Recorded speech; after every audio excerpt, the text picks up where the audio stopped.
The lineups for Game 6.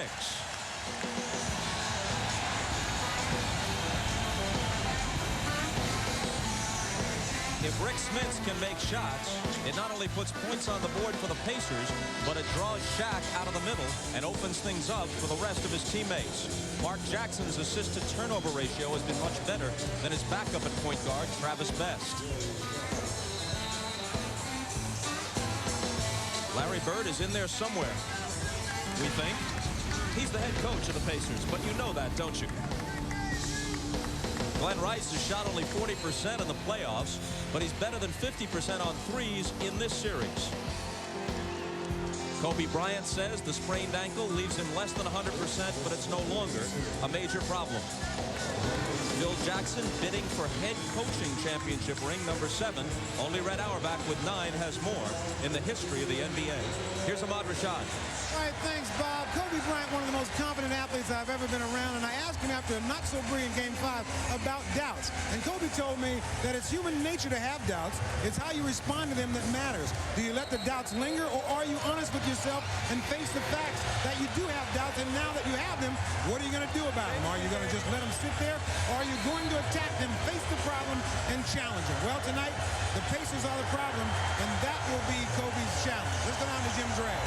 All right, thank you very much, Ahmad. I spoke to Larry Bird before the game. He told me he is nervous and scared about tonight's game. Scared that his team won't perform up to their capability. He told me, I know we're ready to play, but I also know the Lakers will come out with a different type of intensity that we've ever seen before. I hope we can match it particularly early. We must play our hearts out because I believe whoever wins tonight's game will win the series. Bob? Thank you, Jim. The Staples Center crowd, not as raucous on a consistent basis as they are in Indianapolis, is clearly ready for Game 6. Well, now the tendency is in a game like this where you feel the nerves is that shooting maybe be off a little bit. Bob, to counter that, you've got to get second shots and offensive rebounds, and that's what the Lakers do very, very well. The Pacers must rebound the basketball here early. Hugh Evans will toss it up on the jump ball. He's working the game with Ron Garrettson and Joey Crawford.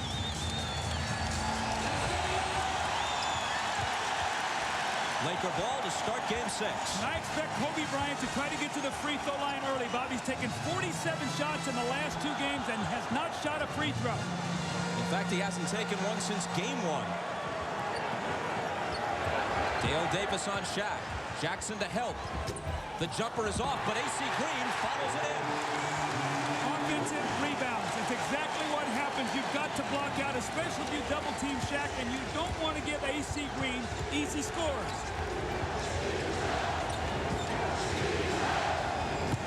Rick Smits over Shaq. Can't tie it.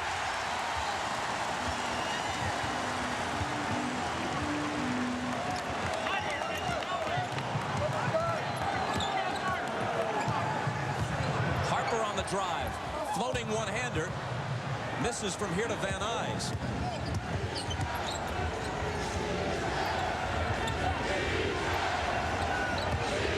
Dale Davis backing in on AC Green. His turnaround ties it at 2. Well, Dale Davis got off to a nice start in Game 5, hit a couple jump shots, 15, 17-footers. That's more his game, power game.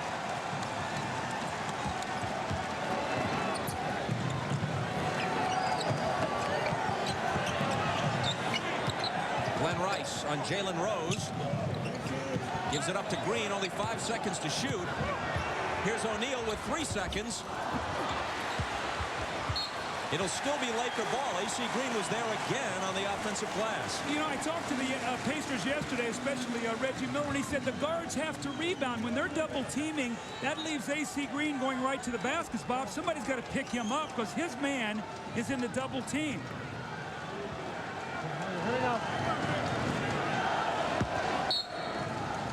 Harper to throw it in. Rice, quick catch and shoot. And he hits the 3. He's now 10 of 17 from beyond the arc in this series. And you can see Kobe Bryant really up the floor applying defensive pressure, trying to disrupt the rhythm of the Pacers on offense. Jalen Rose. Got it. And a big sigh of relief just went through Conseco Fieldhouse. I know there's a lot of fans back there, and they're concerned, would we be able to make shots tonight? Well, that's a big, big sign for them for Rose to bury that jumper. In Game 5 in Indiana, the Pacers shot a better percentage on three-pointers than the Lakers shot on two-pointers. Here's Kobe Bryant forcing a shot, but it winds up like a perfect pass as Shaq slams it down. So further 7 points here off second shot scores.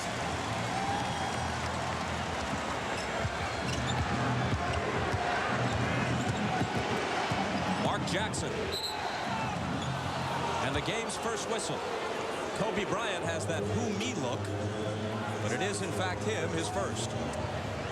You know, you don't always have to be the primary target to be able to score, and Shaquille O'Neal is so tough to block out. Nobody right there with him as he goes up and powers it in the basket. You want to take those away from him to start the game. Rick Smits misses the hook. He can take his time, Bob. He's got AC Green on him. He doesn't need to be in a hurry. Shaq is guarding Dale Davis. AC Green brought the dribble up and then lost it. Here's Reggie Miller firing a three. Pops out. Ball loose and Bryant takes it. Kobe with the stutter step move, but misses the layup.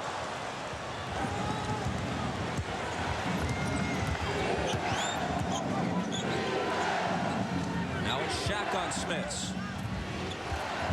Deals it out to Dale Davis. And Hugh Evans says stay right here. Number 1 on AC Green.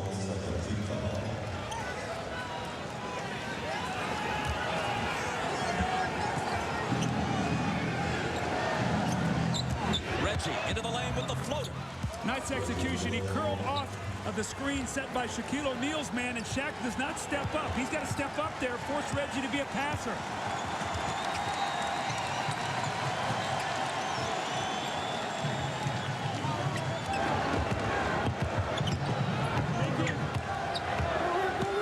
Against Reggie Miller. Cans the jumper. You know that Kobe Bryant's going to bounce back, Bob. He's not going to have a 4 for 20 tonight. The big thing is he doesn't get himself too excited too early in the game. Smith screens for Miller. His baseline jumper won't go. Dale Davis is there. Tied again at 9.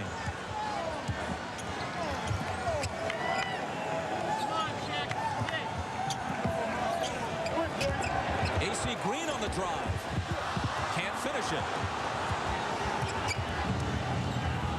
Dale Davis from Mark Jackson. The fake on Shaq and the stuff. Now this is a great start by Indiana. They're in a very good rhythm. Dale Davis has got 6 quick points. Reggie's got a little curly shot in the lane. Rose has hit a 3. They're off to a very nice start right now. That's what Larry Bird likes to see with this team. Good first quarter.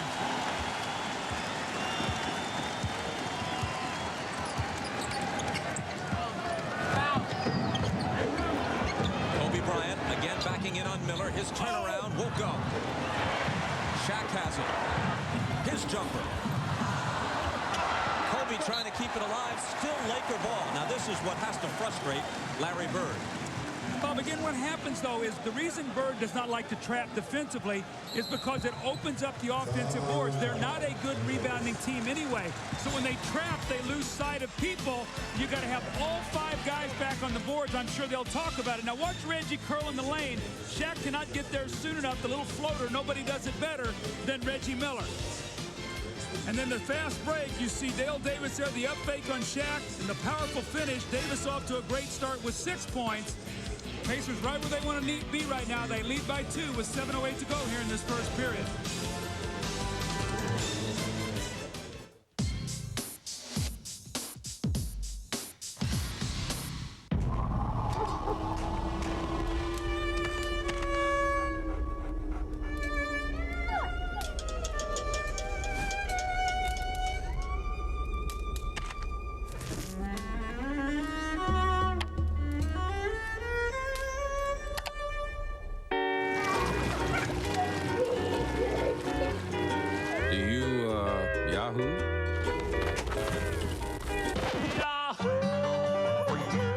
Come on, Frank, say it. No, I'm not saying it. Frank, everybody's saying it. Except me, all right? Come on, just once.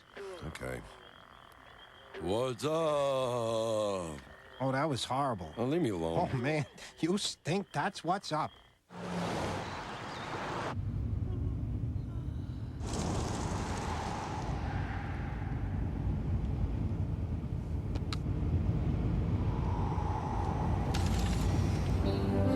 When you wake up, you will believe the following. I like basketball. I like watching basketball on television. I can't get enough basketball. The comfortable Accord sedan from Honda. It's one powerful car. Oh, I'm not happy, Frankie. Why's that, Louis? The what's up guys. They stole my tongue thing. What tongue thing? The tongue thing. My tongue thing. Watch this. I don't think you have a case, Louis. Frank, I have a patent on this tongue.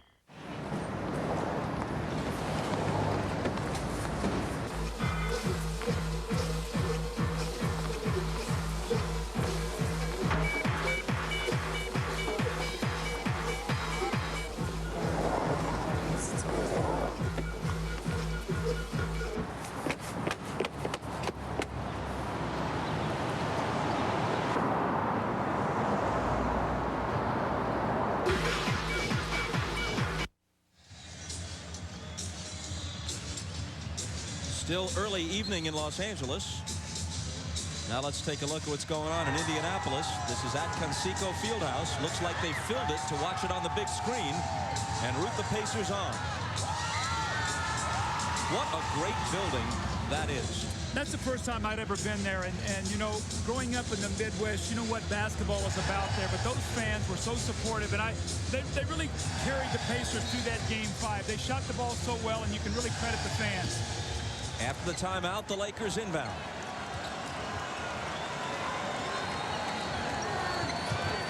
O'Neal in the lane, hits the hook. That's great post position. When he gets it that deep, there's nothing you can do about it. Dale Davis just does not have the size to bother him. He does have the strength, but he just doesn't have the size. Shaq's second basket ties it at 11. Jalen Rose almost lost his footing. Gets it to Jackson, takes a return. Now it's Smits. 5 seconds to shoot. It's Dale Davis. Rice with the rebound. O'Neal, another hook. This one's short. Smits clears it to Rose. He lobs it underneath, but it's broken up, and Rice has it for LA. Ron Harper. LA's a team that picks and chooses when they want to run. They don't want to get the tempo too high. They know that plays into Indiana and their ability to shoot, and then they forget about Shaq inside. So they'll pick and choose their spots.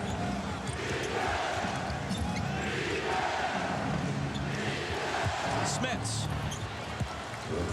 That's all he has to do is just take his time. That was a very good entry pass away from the defense. So when Smits caught it, he was in a nice rhythm to just turn and shoot the basketball.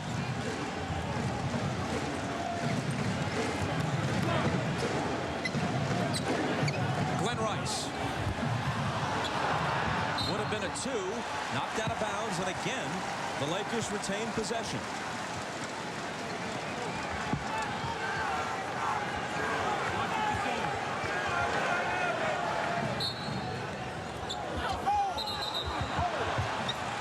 Whistle off the inbound.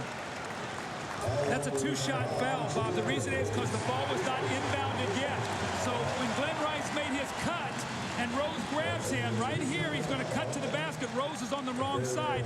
The ball is not inbounded, so even though you're not in the penalty, you'll shoot 2 free throws here.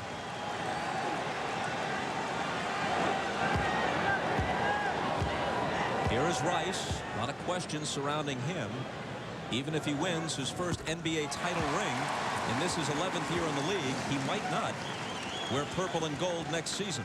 Well, this has been a year that's been a struggle for him because he's really been the third guy on offense. There's been nights where he's played exceptionally well and shot the ball well. There's also been nights where he has not been a part of the offense, and they have won anyway. So a lot of decisions on what they're going to do with him. Do they keep him if they can sign him to the right money, or do they maybe sign him and trade him and try to fill in one of the weaknesses on their team? We'll have to see after it's all said and done. He gets only 1 of 2. Davis rebounds.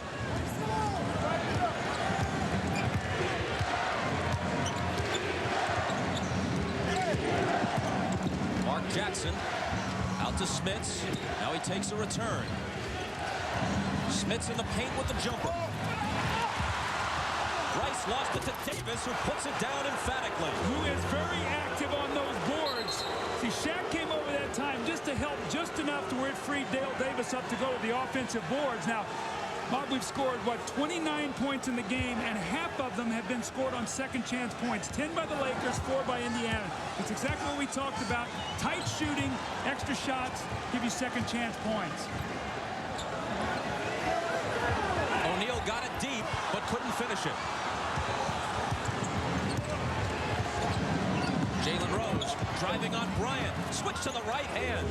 Well, Indiana just playing with such great confidence. Larry Bird has to be very excited right now. They have taken that confidence from Indiana, and they have brought it here to California to get started. And as O'Neal makes the catch, there's a whistle for an Indiana foul. Looks like it's Smits. Indiana loves to go to Smits early, and you can see Dale Davis there. He knocks the ball loose from Glenn Rice. Rice wanted to foul, no call. The powerful finish, and Jalen Rose, now remember, he's a left-handed player. He drives the ball baseline and is able to finish nicely with that offhand. Gorgeous move by Jalen Rose. Lakers inbound after the foul. Only 5 on the shot clock. Rice glancing up at it. He lets it go and hits it.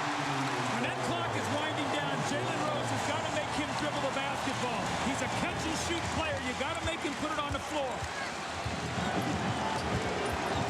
Tied at 17. And it stays that way as Smits misses. He's got it back. And goes 0 for 2 on this trip. Harper took it right down the middle and missed it. And a foul on the rebound. When you run back on defense, you must turn and locate the basketball. And everybody was running to their men, and the lane just opened up, and Harper had a wide open shot. He just missed it. But, Bob, everybody had their back turned to the ball.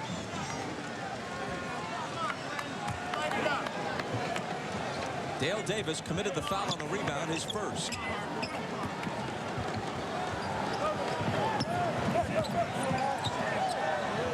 Knocked away from Kobe by Reggie Miller. Now it's a foot race, and Reggie wins it. The last thing you want to do is give Reggie Miller easy baskets here when he has struggled all year to make shots. Layups and free throws get shooters going.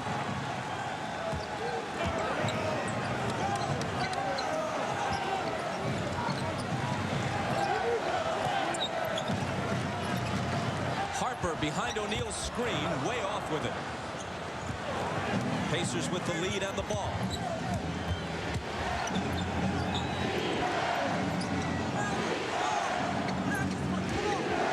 Now Kobe Bryant is really helping off Mark Jackson. He'll be open here for a 3 if Rose will penetrate.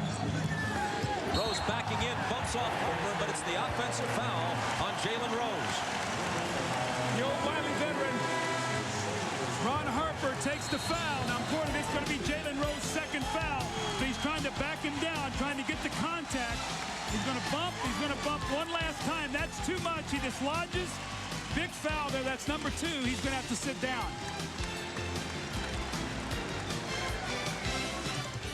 Hey, I'm Robert. Hi. I noticed you from across the room. Oh, yeah? Yeah. You look good. I like women who don't feel like they have to work out all the time. Listen, Robert, I would rather spend the evening playing tonsil hockey with an out-of-work clown. The cold-filtered cool of Miller Genuine Draft. Ladies love clowns. If you thought the terror was over, Ow! You were right. Now, no one is safe. I'm so scared right now. Reporting live from Black TV. White folks are dead and we're getting out of here. Let's roll, Dad! Because there is something out there, and it's very, very scary.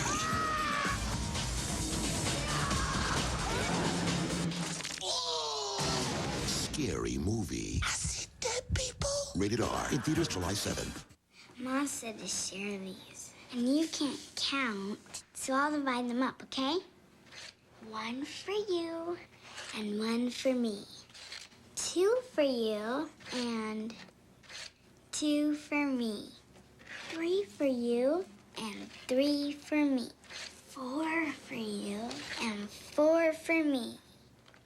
Okay, we'll start over. 1 for you and 1 for me. Don't wish for it. Work for it. It's not a catchphrase to Dale. It's a way of life. That's why day in and day out, no one's more committed to getting the job done right. And what kind of a car does a man like Dale drive? Well, actually, he drives a tractor. But his son, a drummer in a local rock band, drives a Civic.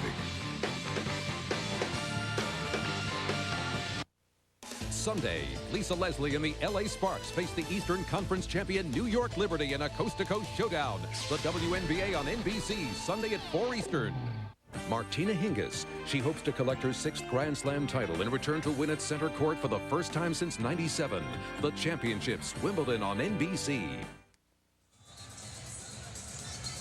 Doug, as the game began, you talked about the importance of second chance points. The Lakers have shot only 7 of 20. But they've been active on the offensive glass, and thus they trail by only 2. Well, one of the things they always do is they always offensive rebound. That's one of the keys. Now, Indiana does it here well. You see Dale Davis gets 2 baskets just with strong hustle and his power going to the basket. But if you're not going to score with the first shot, you've got to be able to give yourself some opportunities. And AC Green comes right down the lane, no block out. He lays the ball in the basket. Kobe shoots a tough shot, good defense, but nobody boxing out Shaq, and he gets the score. So we'll see as this game goes on. The team that has won the battle of the boards has won every game. So we'll have to keep that in mind as this game goes on. Of course, you would have expected Indiana to win the rebound battle in Game 5 because they shot 57%. There were just fewer defensive rebounds there for the Lakers to pick up. Since Jalen Rose picked up his 2nd foul prior to the timeout, he sits, and Derek McKee is in for the Pacers. Robert Horry on the floor for the first time. That's him with the basketball for LA. Swinging it to Kobe for 3. It's excellent ball movement out of the double team. Now remember, Robert Horry, when he comes in the game, looks to give them more offense than AC Green. He's also a good shot blocker, so he will help their offense now that he's in the game. Derek McKee out to Smits. Shaq follows him out there. Here's Mark Jackson. Looking for McKee, who's guarded by Rice. 4 on the shot clock. McKee into the paint. Doesn't get the bounce. And O'Neal does get the rebound. Kobe again. Even with that miss, the Lakers are 3 of 5 on 3-pointers so far. That's Pacer-like. Here's Reggie. His 3. That's Reggie-like. Well, when you give a guy layups, that's what I talked about before. He gets very, very confident. And Reggie Miller almost stepped out of bounds here, Bob. He was right in front of us. And when he took that step back, he was very close to being out of bounds. When he's got it going, he could hit it from about row 3 if they'd let him. O'Neal, double-teamed, scores anyway. Just a little extra power there. He just turned into Smith, gave him a little bump, and then the nice rhythm play by Shaquille. He is absolutely so dominant in there, they have no answers for him. Here's Smits against Shaq, who blocked it. Into the hands of Rice. O'Neal on the wing, pulls up for the jumper. Might have gotten a little carried away there. Yeah, he did it. Your 7'3" center running the wing, looking for a little bank shot.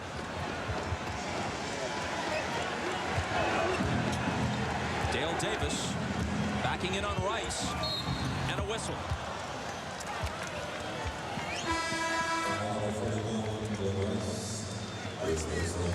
Reggie Miller does such a great job of coming off screens. He slips picks, he reads screens. Harper goes over the high side, and when he steps back with that left foot, he was so very close to stepping out of bounds. Watch here his left foot, Bob. Look how close he was to stepping out of bounds there. And Reggie is at the master of doing that little scissor kick and shooting the basketball. After Glenn Rice's first foul, Dale Davis misses the first free throw.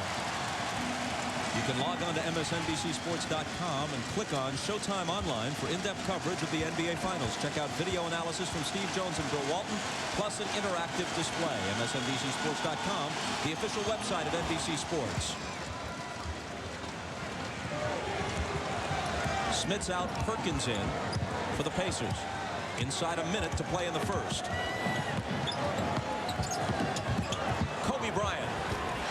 showed Reggie Miller a little bit of everything, and then drilled the jumper. Well, you knew he wasn't going to have another 4 for 20 night. He is so confident. Ahmad talked about that before the game, and he's come out early and really looked to be offensive-minded.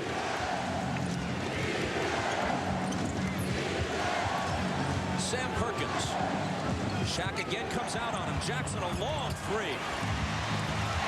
McKee got a piece of the rebound, but it winds up in Horry's hands. Last shot should belong to the Lakers. O'Neal to Kobe. 3 seconds, 2 as he turns and fires. Up and over the glass as the horn sounds. I think they're going to put a little more time back on the clock, probably 0.3 of a second here. The ball hit the clock and then it went off, so I think they're going to add a little bit more time here. They actually put 0.6 on the clock as Austin Crozier comes in for the Pacers. Dale Davis out. Now with 0.6 you can still catch and shoot. At 3 it has to be a lob. So if you catch it here quickly and let it go, the shot will still count. 26-24. Question I have is, why are they playing behind him defensively? Kobe just lets him catch the basketball. You got to get in front of him. And even though it can Conseco, well, that right there was as clean as it could possibly be. Mark Jackson loves it. More importantly, the Pacers win the first quarter by 2, and we know how difficult they are to beat when they were in that first period. Man, you're watching the NBA Finals on NBC. Barbecue sauce. Hitting those 3 big strips of crispy chicken. And all that melted Monterey Jack cheese hitting that sauce. And every bite tastes better than the bite before. Oh, baby. Maybe I spend too much time thinking about that new sandwich from KFC. Maybe not. Get over to KFC for the new Honey Barbecue Crunch Melt. Hurry, it's only here for a short time. It's that good. The next generation of software is being developed right here. It will understand your voice, anticipate your needs, protect your privacy, and connect you to the internet wherever you are. It will help your children learn and give businesses new tools to succeed in the coming digital world. We've been writing great software for the past 25 years. It's our passion, and it always will be. The best is yet to come.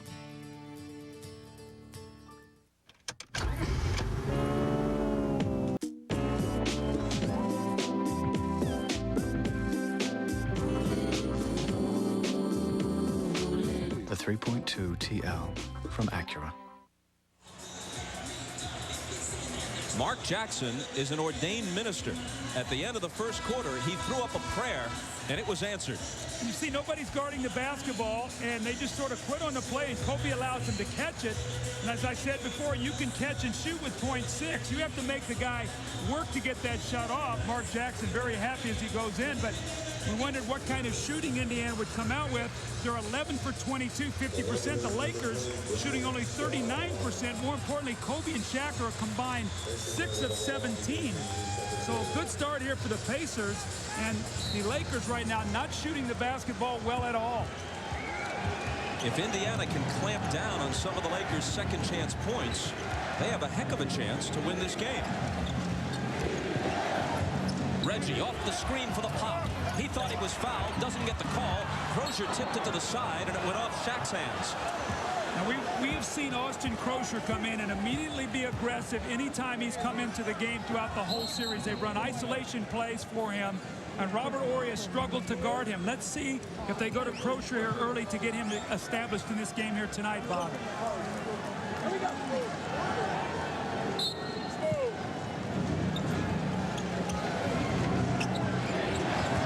McKee had a bit of trouble getting it in. Finally found Jackson.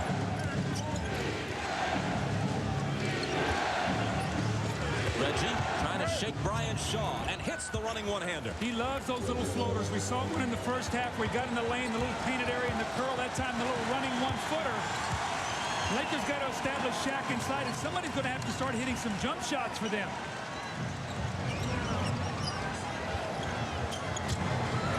Will it be Robert Horry? No, he gives it up to O'Neal. He went for .1 rather than .2, establishing Shaq inside. They'll allow the perimeter game next time, maybe.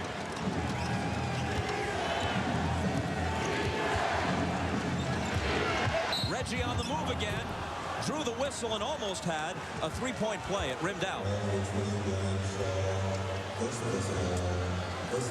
That's Shaw's first. What they want to do is they want to push Reggie left every time he catches it and run a defender at him. Reggie understands that. He sees the defense coming, so he pulls up and shoots it before they can get there. Again, they're going to force him to his left, and there's a little bump by Shaw. Reggie now going to the free throw line, so going inside, outside. He's hit a three, hit a layup, a couple floaters now at the free throw line. Right now, he's in a very good offensive rhythm. He has missed only one foul shot in the finals. At one point in the playoffs, he made 44 straight.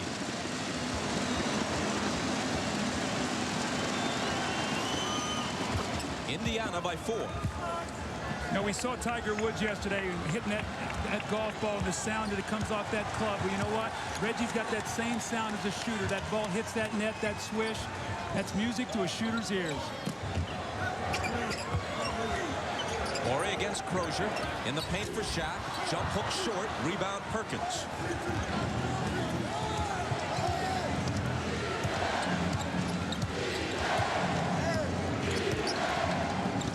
They're really going at Brian Shaw here now. If Reggie drives middle, be aware of Mark Jackson. He's going to be open. An illegal defense is called against the Lakers. Bob, but you can see what they're doing. Regardless of where Reggie catches the ball, they're pushing him to his left because they want him to pull up, and then when he goes up with his right hand, they can cover him a little bit on his shot. They don't want him to ever drive right because he can also finish and get to the basket that way. Here's Mark Jackson trying to slide inside, but Bryant cut him off. McKee, good look at a three. Derek McKee. Derek McKee is a very reluctant shooter, but he's come out tonight. He's posted. He's hit the three. Lakers are going to have to talk about this right now. Phil Jackson cannot be very happy with what he's seeing. Indiana is in a great rhythm offensively, and we said if the Lakers were going to win tonight, they were going to have to do it with their defense and rebounding. Right now, the Pacers feeling very good about what they're doing. This bucket by Derek McKee means the Pacers lead by 7, hoping for Game 7. If necessary, Game 7. Wednesday, 9 Eastern, 6 Pacific. He's upside down. This one has to go like that. Some children imagine that their father is the most powerful man in the world. Wonder where they got that idea.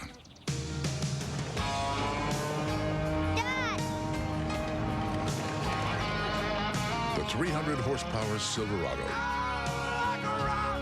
The truck from Chevrolet.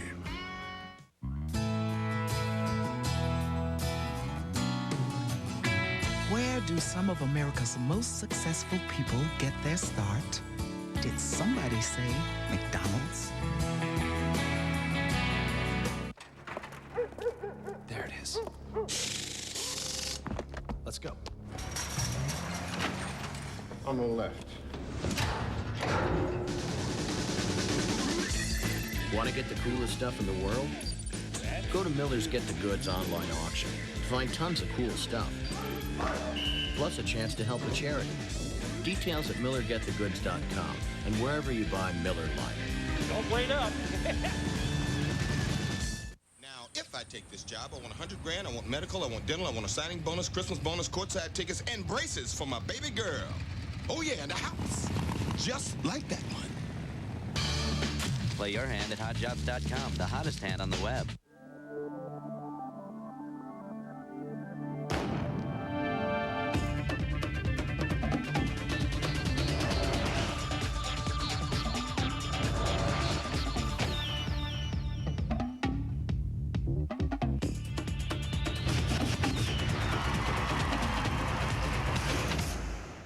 Okay, some dreams can't come true. But if you want to go to the Olympics, yours can with Visa, the only card accepted at the Olympic Games. The NBA on NBC is brought to you by Miller Lite. The coolest stuff in the world is at Miller's Get the Goods online auction. By Chevrolet Trucks, the most dependable, longest-lasting trucks on the road. And by the movie that goes from gentle to metal. Me, Myself, and Irene, starring Jim Carrey, Friday.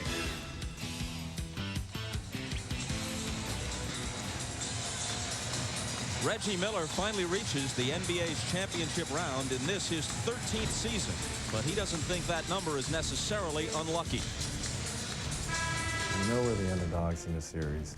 We know we're going against the Glamour Boys in Los Angeles and Showtime, but we just feel we're a team of destiny. We've always been knocking on the door of getting into the finals. There's so many stories and books and myths that can be written about this season when we win it all. So why not just go out and lay it on the line each and every game and go about it? We believe this team is of destiny. Miller has scored 11 to this point, a third of the Pacers total. They lead it by 7.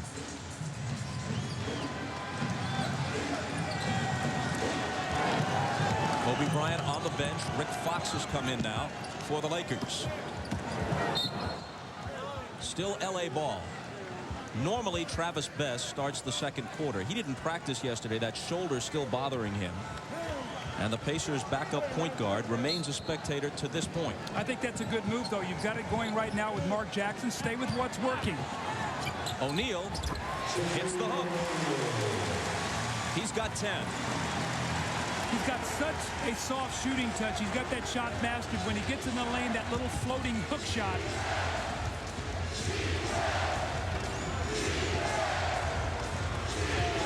Harper on Miller. Derek McKee muscles his way in, and Ron Garrettson spots an offensive foul on McKee. It's pretty interesting here. They're making Derek McKee a primary offensive player, something that I've not really seen that much of. They're not going to Crozier, but the little elbow there as he bumps off Rick Fox. McKee's going to now switch over and play Fox, and Jalen Rose is back in the game for Reggie Miller. So Miller got off to a great start. Remember now, Jalen Rose has 2 fouls. He's got to stay away from his third. Miller leaves, having shot 4 of 7, plus 2 for 2 at the free throw line. They get it deep to O'Neal. The Pacers hold a team meeting around him, and there's a foul. See, when he catches that ball, and you said they hold a team meeting, 5 guys surround him. You got to keep spacing on the floor. Now watch what happens to the Lakers. Look how they close in on top. He's got to be able to have people spaced out. He can fan that ball out and then repost if he has to. So they cannot run away and lose their spacing, as we see Travis Best now coming to the game for his first action.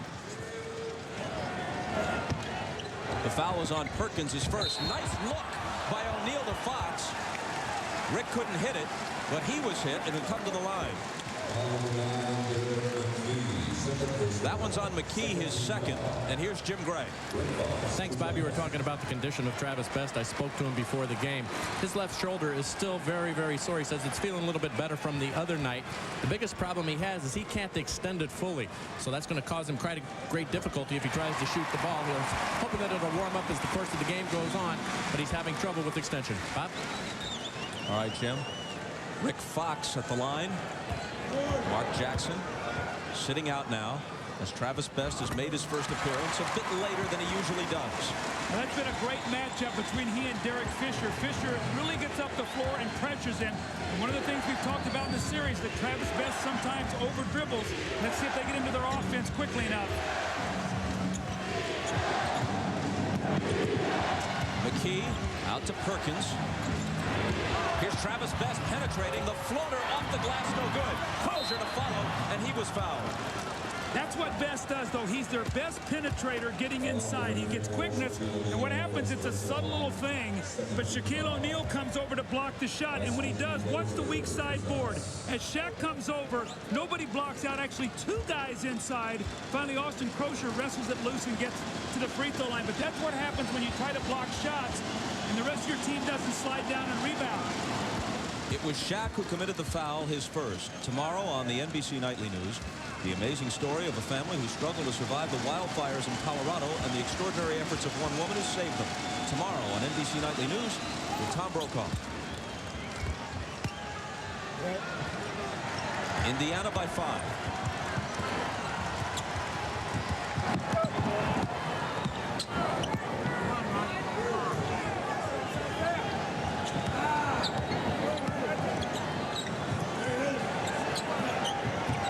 Fisher Left alone, doesn't take the three.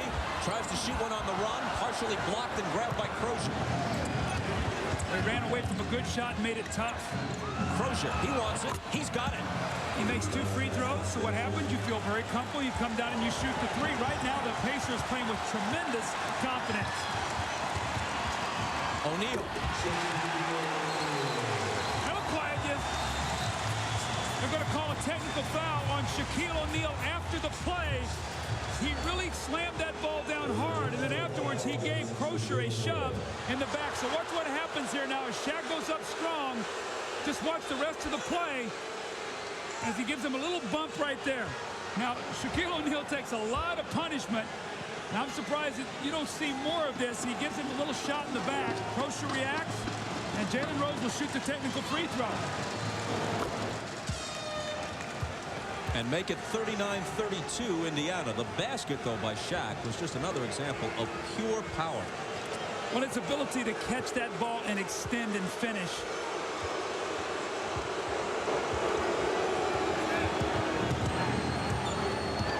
Best to the front court. Perkins helping him get there with the screen. Looking for Jalen Rose. And play is stopped. You can really see what Indiana's doing. They're running a lot of isolation plays on that left side of the floor, albeit for Jalen Rose or for Derek McKee or Reggie Miller. You see Rose coming off the screen.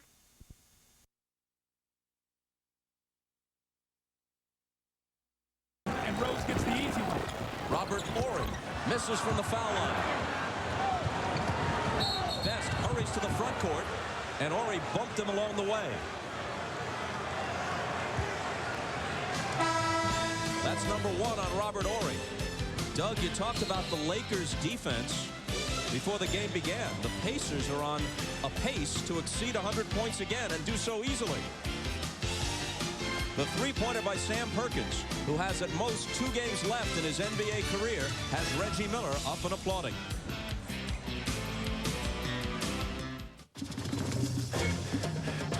It was the perfect expedition, except for the head-shrinking natives.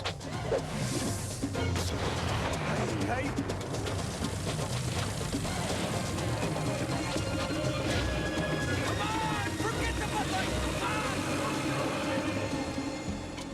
Well, all's well that ends well.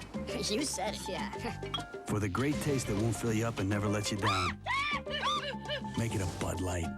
See the USA in your Chevrolet.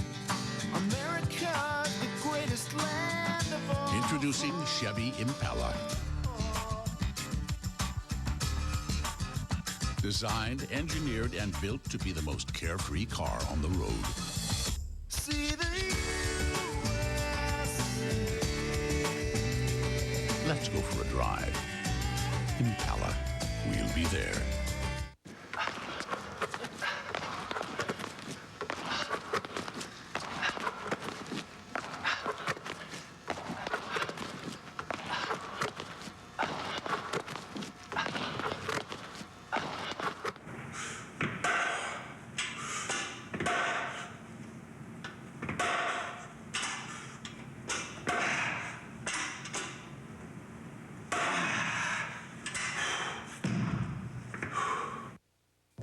The greatest boxing legends started in the Olympic Games.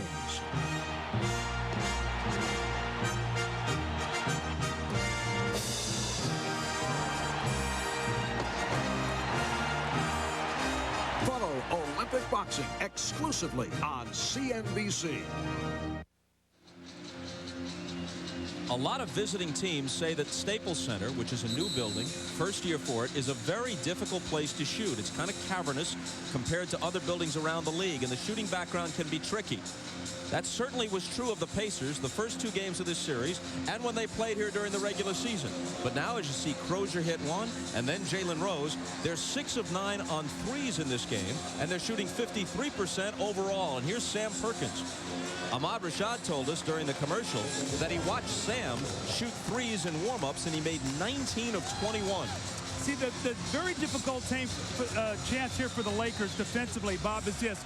They're used to playing teams in the playoffs that are power-oriented teams. They do a lot of posting up. Indiana doesn't play that way. They don't post.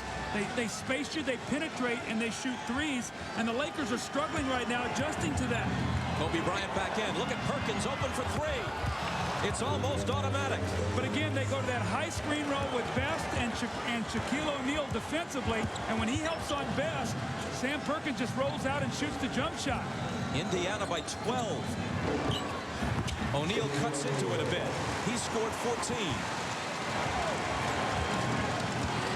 Because of an Arena Football League game in this building yesterday, the Pacers couldn't practice at Staples Center.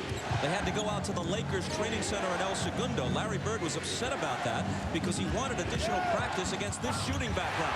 That shot is rejected. Here comes Fisher, the lob to Shaq, gathers it in and scores. Now how good is that? The big man running the floor. Fisher realizes just keep it in the building and Shaq will catch it. He catches it and goes up with a strong finish. That's what they need to electrify this crowd right now. This crowd getting a little nervous here with all this three-point shooting.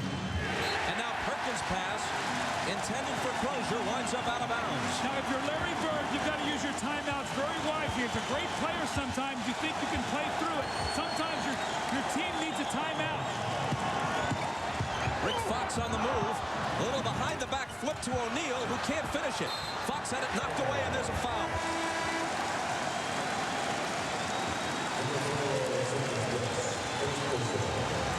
Robert Horry comes over and gives a little shot block. Fisher's going to push it ahead, and who's leading the way on the left wing? None other than Shaquille O'Neal. This man works so hard on both ends. Here's Shaquille O'Neal now on the shot block. He's going to go.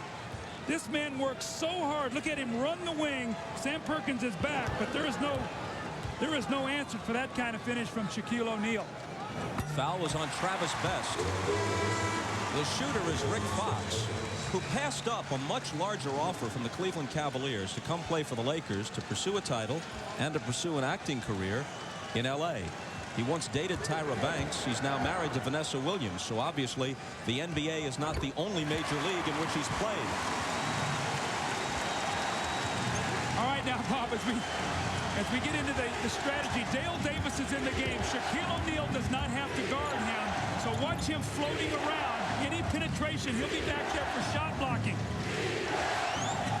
Lakers have cut a 12-point deficit in half. Indy by 6.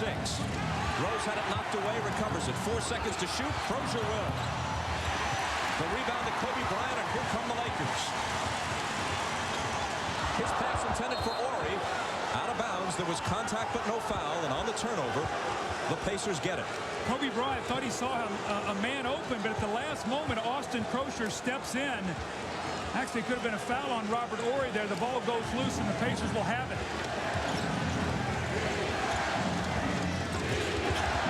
Rose bumped by Fox, no call. Rose stumbles out near midcourt. Now O'Neal's got him on a switch. Davis takes it down the middle and finds Crozier. See, Dale Davis can do that. Larry Bird has said many times he likes him catching that ball, one power dribble and making a play. That was a nice play that time by Davis. The lead back to 8. Robert Horry to Shaq, and it's 6 again. 18 points for O'Neal. Well, you can see his energy. He's waving to the crowd. Let's go. He's trying to uplift his team. Everybody up at the Staples Center.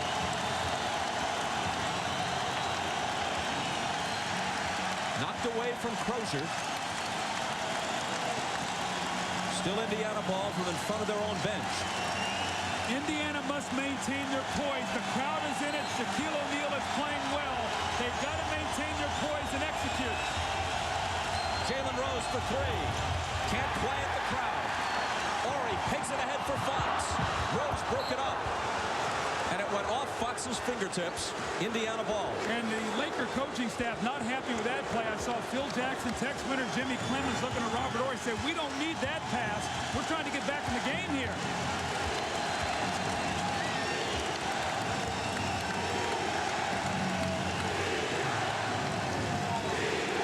Rose over Horry.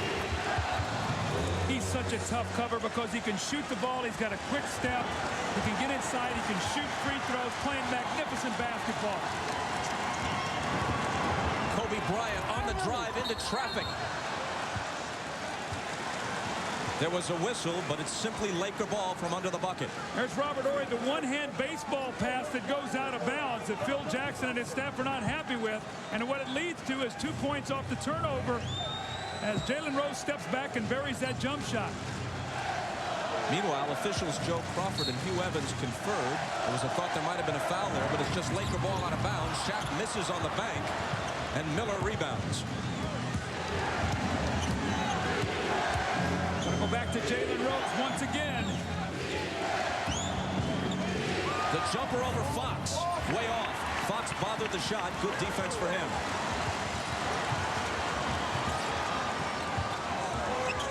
Robert Horry driving on Rose. Crozier set up and took the charge. And he took a knee right in the chest. That had to really hurt.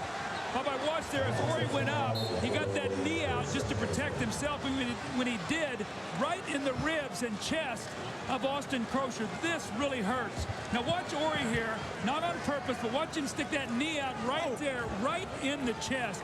And that will knock the wind out of him. But a very courageous play by Crozier to step in and take that play like that.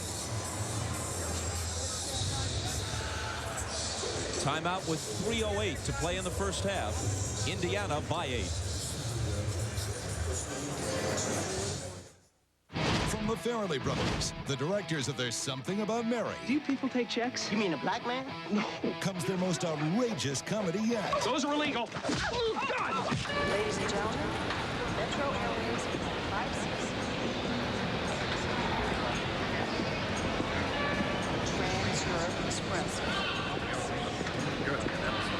Frankfurt, Rome. Philip Airlines Flight 755.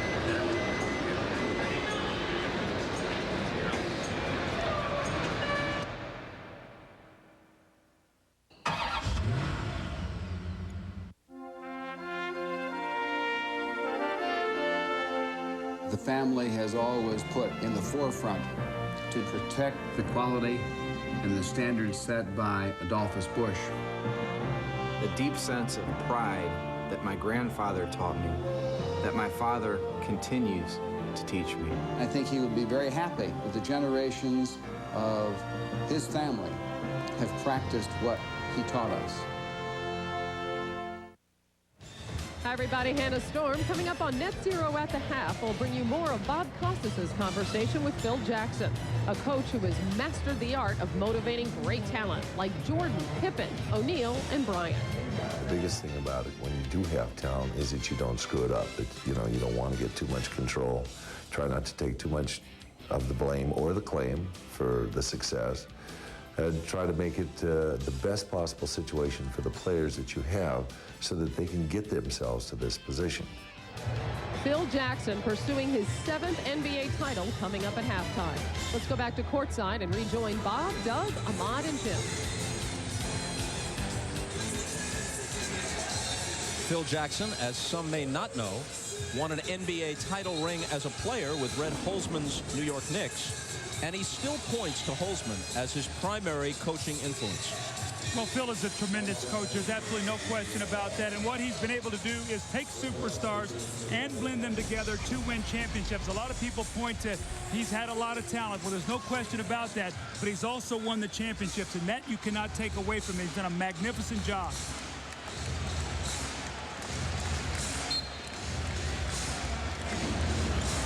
Austin Crozier took a shot, but after the timeout, he remains in the game. Jackson brings the dribble to the front court. Here's Reggie Miller. Harper out on him. Jalen Rose curls into the lane, and even though Shaq confronted him, he scores. You can see what's happened, though. They're trying to get Shaq involved, making him come out and play. When you curl in that lane, force him to step up. Rose has a dozen. Rose has got to stay away from his 3rd foul here. Larry Bird's got to be very smart here. He does not want him to pick up his 3rd. O'Neal finds Harper. He juggles it, gets it out to Rice. The fake and the jumper is good. It's a 2-pointer. They need Glenn Rice to get going here. Right now, Indiana's sending 2-3 guys at Shaq. They're going to have to make some jump shots, Bob.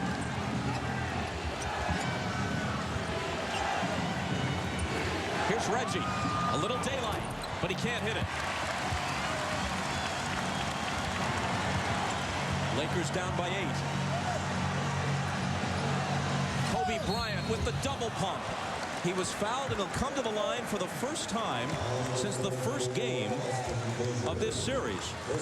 Between them, Shaquille O'Neal and Kobe Bryant have attempted nearly 30 shots in this first half, and this is the first time that either of them will shoot a free throw. I spoke to Kobe yesterday, and I said, Kobe, you took 47 shots in the last 2 games and did not get to the free throw line. You throw in tonight, Bob, he'd taken 56 shots, 112 minutes since he's taken his last free throw. Now, here's a guy who took 12 in Game 7 versus Portland. So here's a guy who slashes and cuts, but has not been able to get to that free throw line. And you can see right here, 47 in the last 2 games. Game 2 now, remember he only played 9 minutes. But in Game 1, 13 field goal attempts, only 2 free throws. And that's a big part of his game because he's not a high percentage shooter unless he can slash and cut and get in that lane now where you can open up some areas for him. Well, he didn't forget how. He made them both. Now he's hounding Jackson. Here's Austin Crozier, guarded by Horry, fires a 3 over him, missed it rather badly. Rebound Bryant.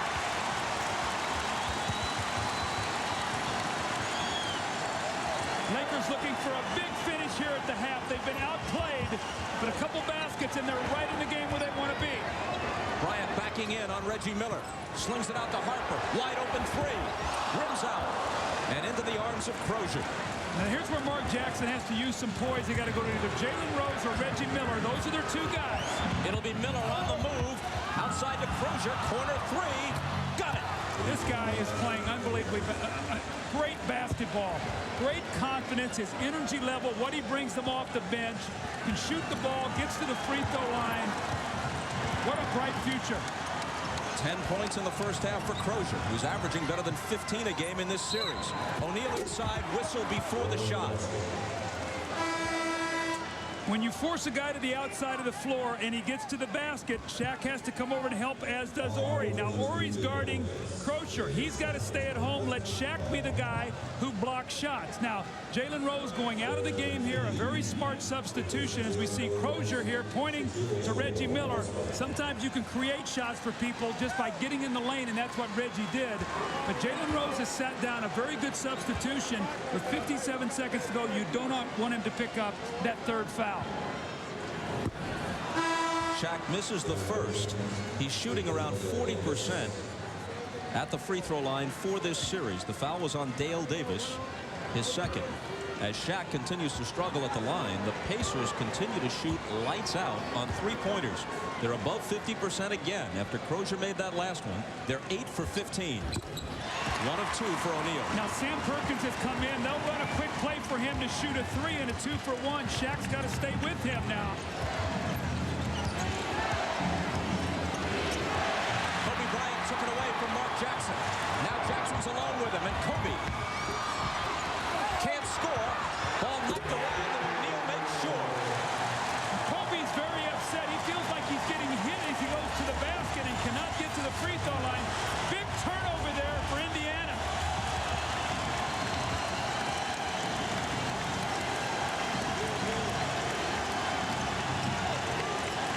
Sam Perkins, Mark Jackson. O'Neal is on him on a switch. He goes to the corner for Crozier, and his pass is taken away by Ron Harper. Tried to throw the ball over his shoulder, Bob. In this kind of situation, you got to make the simple play. A Lakers score here would be huge going in at halftime. Especially if it's a 3, which it is by Kobe Bryant.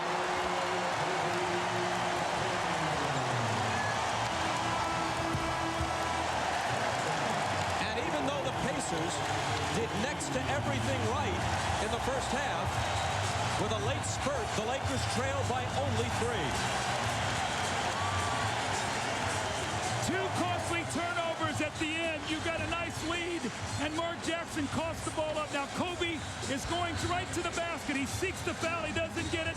But guess who cleans up the offensive board? Shaquille O'Neal once again with a powerful finish. And then Austin Crozier follows it up with a turnover of his own. Kobe follows it with a 3. 5 points off turnovers there to end that half, Bob. The Lakers end the half on a 6-0 run. And here's Jim Gray. All right, thank you very much, Bob. A 6-0 run to end the half. Reggie, how concerned are you? You outplayed the Lakers throughout that whole half, and you only have a 3-point lead. Well, we know they're going to make runs. You know, we got to settle in, especially on our offense. I think we're doing a good job of moving the basketball. That's not the problem. At the other end, we're giving too many second shots, and they're getting into the lane too easy, so we're going to have to shore up our defense. A concerted effort tonight, it seems, to take it right to Shaq. Is that the case? Well, I think everyone's just doing a good job of taking the ball off the dribble. We're not settling just for jump shots. All right, Reggie, good luck in the second half. Thanks. All right, Bob, back over to you. Jim, thank you. One last look. Well, you talked about how big it would be if it were to go, and it's a 3-pointer. You cut that lead, but that 6-0 run, so you're up 3. Maybe it would have been 9 or 11, but the Laker defense got them right back into the game. More importantly, the crowd into it emotionally. The Lakers have to feel very good now at halftime. And now stay tuned for Hannah Storm, Isaiah Thomas, Bill Walton, Steve Jones, and Peter Bessie with Net Zero at the half. That's coming up after these messages. You're watching the NBA Finals on NBC.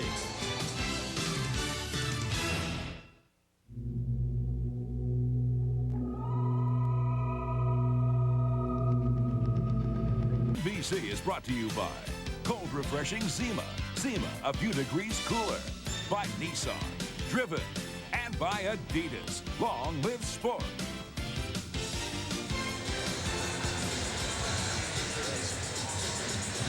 Faces in the crowd at the Staples Center for Game 6 include Mel Gibson, Helen Hunt, a Staples Center staple, Dustin Hoffman, he's a regular here, Michelle Kwan, Steven Spielberg, Salma Hayek, and Ed Norton. Great actor, but every time I hear Ed Norton, I think it should be Art Carney. Matthew Perry is here. Will Smith. David Stern.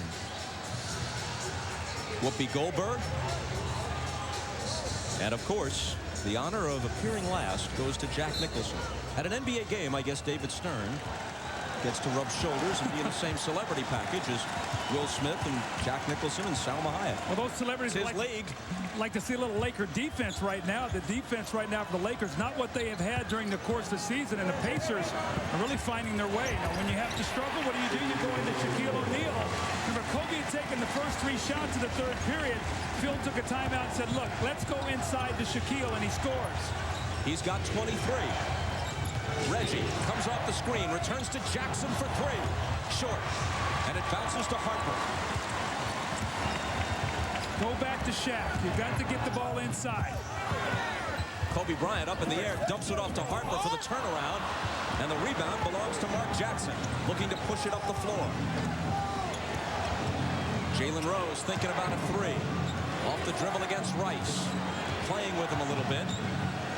Well, mismatch here, Davis on Kobe. Finally, it's Reggie, wide open. See what happens with the Pacers when they find a mismatch. There was a double team. You get in the rotation. They ran at Rick Smith, and who did they leave open? Reggie Miller. The 3-pointer gives him 14. And more importantly, his team an 8-point lead. O'Neal. How about the catch? And a great pass by Ron Harper. He threw it away from the defender so that all that Shaquille had to do was catch it and lay it in the basket. That was a great play by both guys. But he had to lay it in off his right shoulder with his back to the basket. Miller again. Good again. They do such a good job of screening, Bob. If you try to come up through the middle of the screen, they slide up and let Reggie just fade down to the corner. He uses those screens beautifully. Does anybody in the West play anything like Indiana's scheme? No, and the Lakers are struggling trying to corral them defensively. They're used to post-ups and defending low post. They're not seeing that. It's a spread, catch, and shoot from 3. Ron Harper sliding through. Dale Davis got a piece of it, but the basket will count. Goaltending. Ron Harper with the little flipper, and there's Dale Davis coming over. That's a good call. You can hear the crowd here, Bob, just chanting for some defense, recognizing Indiana once again off to a big third period. Jalen Rose. AC Green protects it, then gives it up to Kobe Bryant.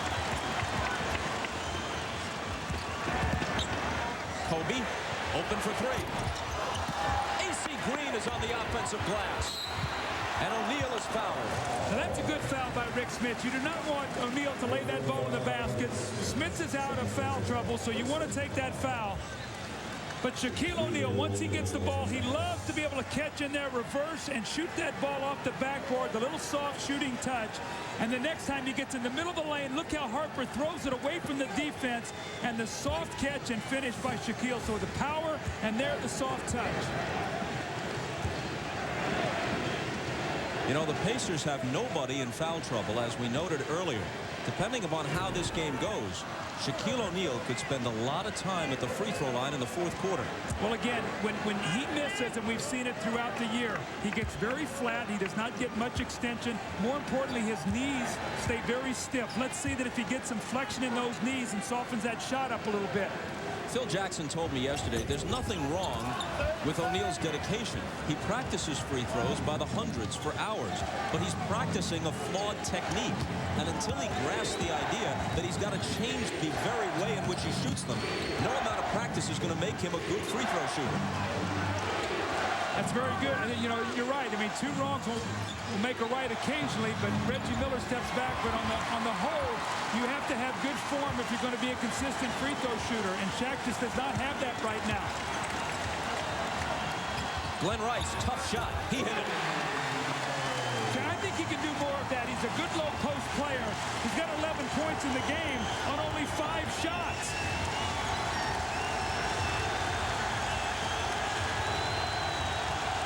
The crowd is alive at the Staples Center.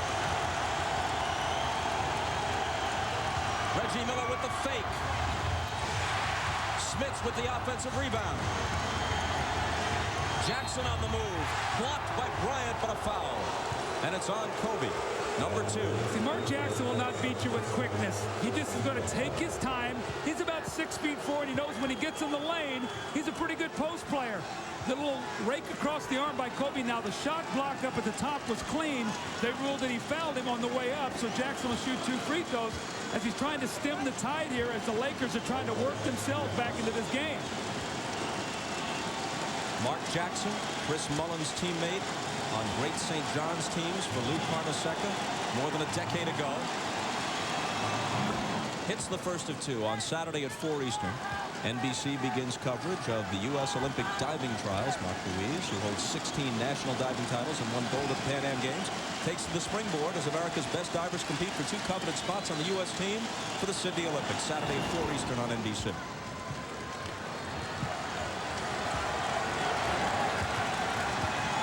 I think the Lakers got to keep going back through Shaquille O'Neal. He's catching that ball down the block. Catch it down there and then play out of what he wants to do down there with it. O'Neal over Davis. AC Green got a piece of it, but Smits controls it. Now, Rick Smits has been very quiet on the offensive end, but he's done a nice job. He's gotten a couple rebounds. Normally not a very good rebounder. Only 1 of 7 shooting the ball.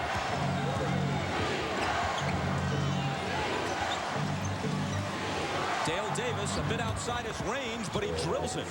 Yeah, but see, he's shooting the ball well. He got inside, Bob. That's his 6th field goal in the game already on only 7 shots. So you don't expect that kind of offense. The Lakers can't be pleased when giving him 13 points. Kobe Bryant got into the paint and finished. He has 16. After a 4 for 20 disaster in Game 5.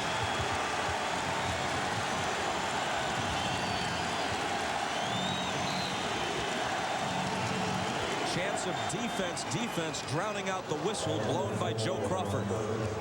Number 1 on Ron Harper. Kobe, one of the best one-on-one players in the league, and he has the ability to get in, and he also has that little medium-range jump shot. He can pull up and take the little jumper rather than go all the way, and that time he's able to get it down. Davis with the up fake and a 3-second violation on the Pacers. What I've really seen defensively in this quarter by the Lakers, they're really working hard, sending Rose and Miller off screens, but more importantly, Kobe is guarding Jackson at the top, and he is going right to the pass, forcing those guys to give the ball up.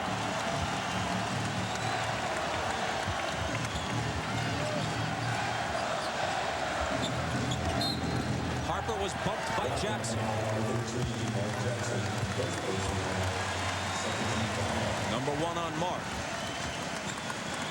Larry Bird's last appearance in the finals as a player ended with a Game 6 defeat in Los Angeles. That was 1987.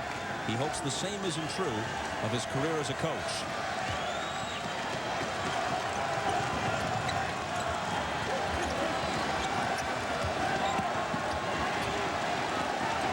Kobe Bryant. Out to Harper. Now A.C. Green from the baseline. So when you're going to double team, you're going to have to force somebody to make some shots. A.C. Green with a big one there. He scored only 4, but the Lakers are within 4. Jalen Rose. Shaq takes it and waits for the crowd to clear.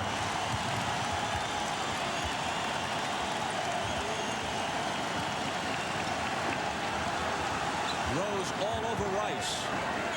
Smiths trying to handle Shaq. The miss, and Davis clears the boards. Cross-court pass intercepted by A.C. Green, who is then immediately fouled by Mark Jackson. Well, 2 nice plays in a row now by A.C. Green. He hits a little jumper, then he steps in the passing lane and gets the steal. That's a bad play by Reggie. Hold on to that basketball. You've got a 4-point lead. Remember now, the Lakers got 14 points off of turnovers in that first half. The Pacers have been known to turn the ball over, and that's how the Lakers have hurt them in a couple of their wins.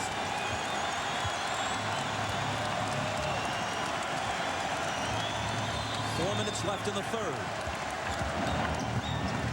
Rice for 3. He continues to sizzle from downtown. And this is a 1-point game. 14 points for Rice. The Lakers on a 7-0 run. A.C. Green hits a big jump shot for the Lakers. They're double teaming in the post. He steps out on that little baseline and knocks in the jump shot. And dribble penetration. You get inside Harper, the defense collapses.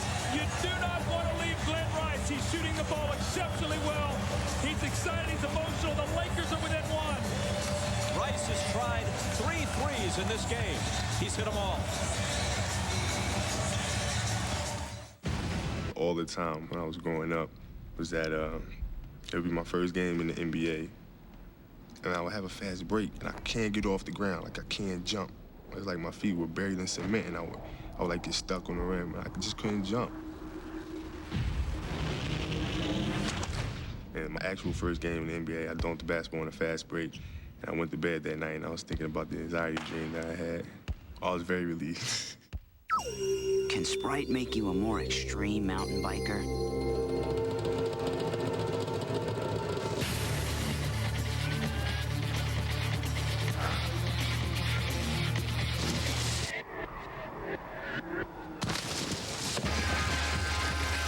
Not if you don't stay on your bike. All Sprite does is quench your thirst. Maybe those sharp, pointy rocks will stop him. Nope. Anna Kournikova. At 19, she's the tennis world's cover girl sensation. But can she step up her game for a Grand Slam title? The Championships, Wimbledon on NBC. Home Run King Mark McGwire, Ken Griffey Jr., Pedro Martinez, and more. Baseball's Night of Stars, July 11th on NBC. The Lakers last led with a second to go in the first quarter, just before Mark Jackson's wild three-point shot gave Indiana the lead. A lead they haven't relinquished, but now it's been trimmed to 1.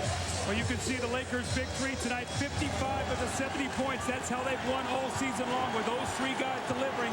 The guy tonight that's really helped out has been Glenn Rice. Now, poise, if you're Indiana, not so many outside jumpers. Get inside, get to the foul line. Smiths misses the hook. Ball loose. Harper wins the race for it.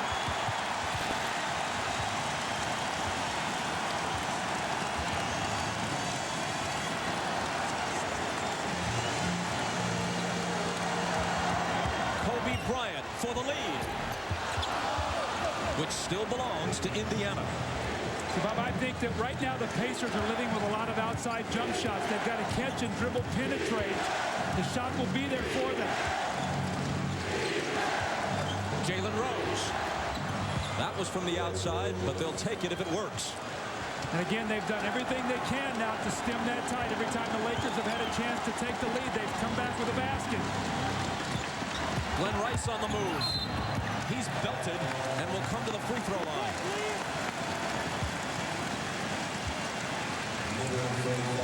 How about if you're Indiana, you got Jalen Rose coming out one side, Reggie the other. If you're Mark Jackson, you pick and choose. That time he goes to Jalen Rose, and then Glenn Rice, who's very aggressive, goes to the basket and gets to the free throw line. He has 14 for the game.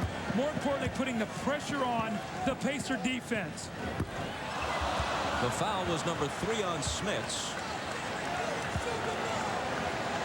Rice misses the first free throw.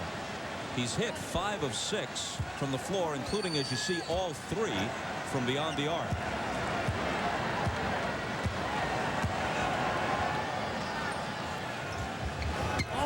Misses them both. Well, this is a guy who's an 80-plus career free throw shooter. To step up there, you're trying to get back to the lead. This could be a big break if the Pacers score. Go back up 5 or 6 points. Well, that's a way to chill a run. Dale Davis out to Jackson, long 3. Well, quite a turn of events. We have to remember that sequence. Now they had a chance to go up. Kobe missed a shot, 5 points. He misses 2 free throws. Rice, that's a big swing. Harper, what a tough hoop that was. He's got 8 assists for the game, 5 in this quarter. So Ron Harper doing the little things that we've always seen from him. More importantly, guarding Reggie Miller right now, trying to slow him up.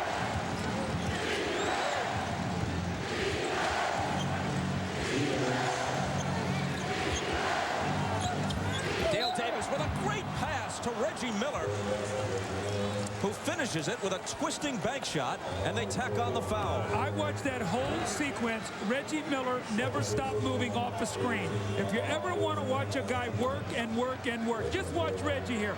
Running the baseline, Harper chasing him, continuing to move, looking to curl. Comes back out this side, then he works against the vision. A great catch and shoot by Reggie there, an opportunity for a 3-point play.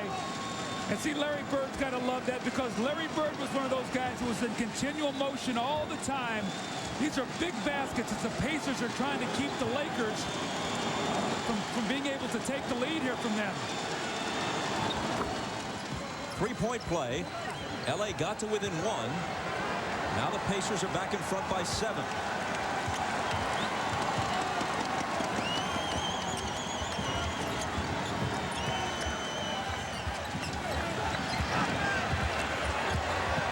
Shaq, a little off balance, and it rattles out. Loose ball foul, though, and it will go against Indiana.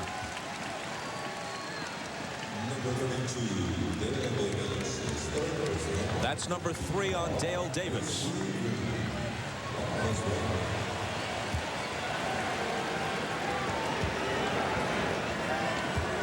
A.C. Green, whose Ironman streak extends to November of 1986. That's how long it's been since he's missed a game. Hits the first coming up on Sunday. The WNBA on NBC continues as All-Star Lisa Leslie and the LA Sparks head to New York to take on Teresa Weatherspoon and the Liberty. That's the Sparks versus Liberty Sunday at 4 Eastern on NBC.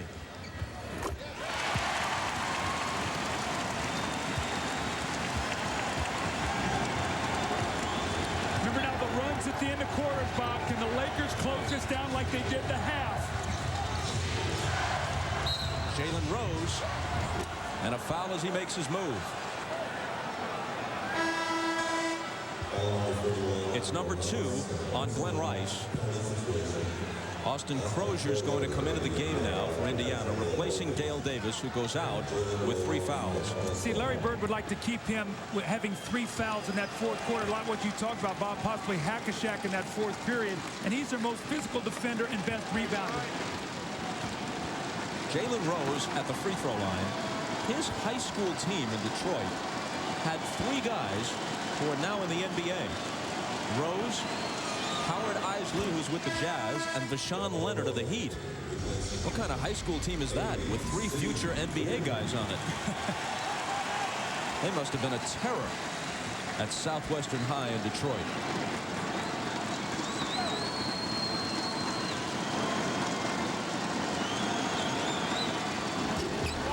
He gets 1 of 2.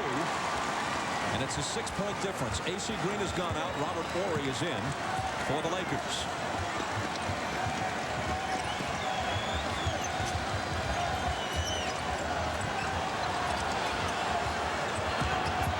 Kobe Bryant, double team, looking for help. Forces up the fadeaway. Makes it. My gosh. What a shot. Not only did he lose control of the ball, he was actually trapped there. And you talk about confidence. Now, he has not shot the ball well tonight, but he knows that clock is winding down. Look at it. He's buried. No place to go. The ball is knocked loose. Picks it up. The foul on the wrist. The concentration, the opportunity for the three-point play. If he makes this, it'll be a three-point game. Another big swing at the end of quarters, the end of halves that we always talk about that are so vital in championship games. So that's 3 free throws, 2 by Rice and 1 by Kobe that's been missed here. I think the last time someone said, my gosh, on television, it was Arthur Godfrey. Mark Jackson can't quite hit it. Spilled off the lip of the rim into the hands of Kobe Bryant.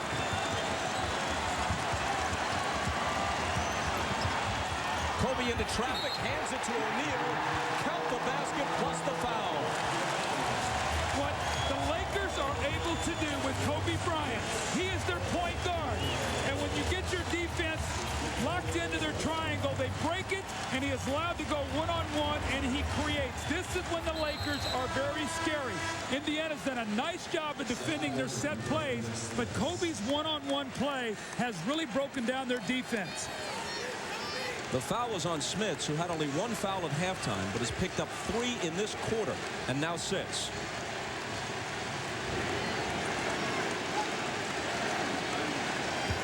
Perkins in to replace him.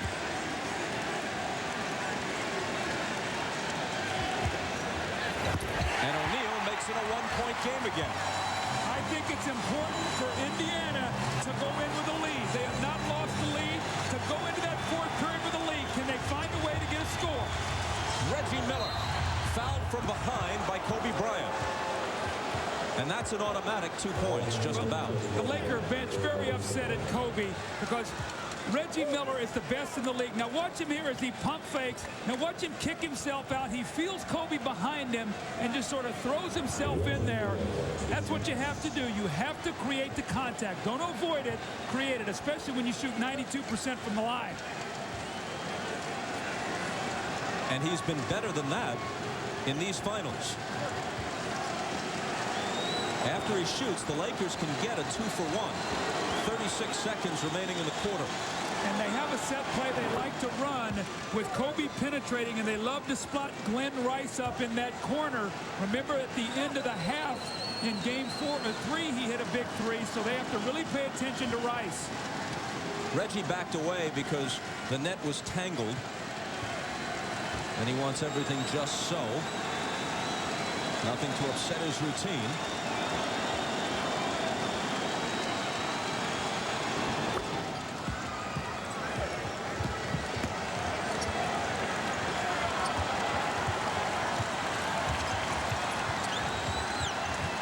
Here's Rice with Miller on him. O'Neal. Perkins playing the D. Rice fakes the 3, returns it to Shaq. Jump hook. Too hard. Horry with the tip, but he doesn't get it. Perkins being hounded, protects the ball, and gets rid of it to Jackson. Now Indiana will hold for the last one.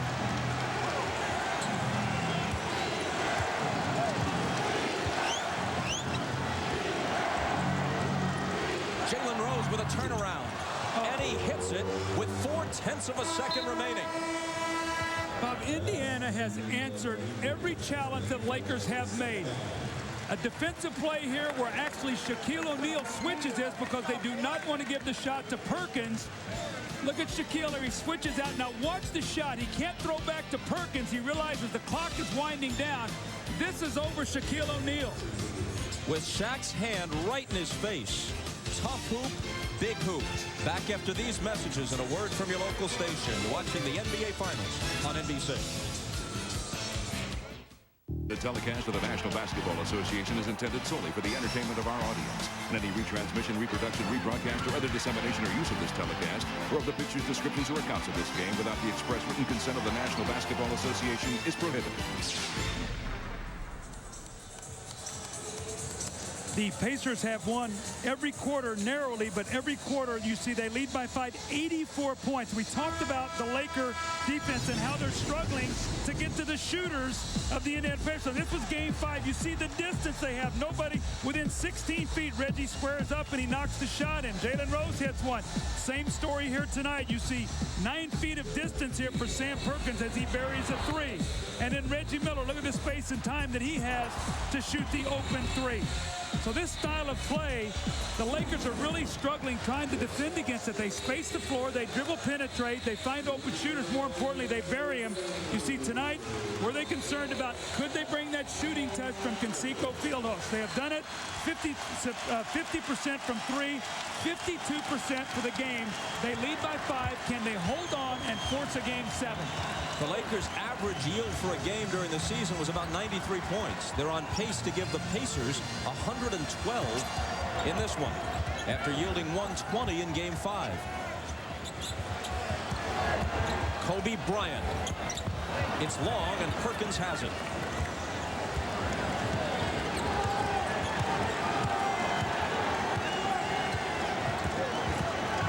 Jalen Rose was fouled.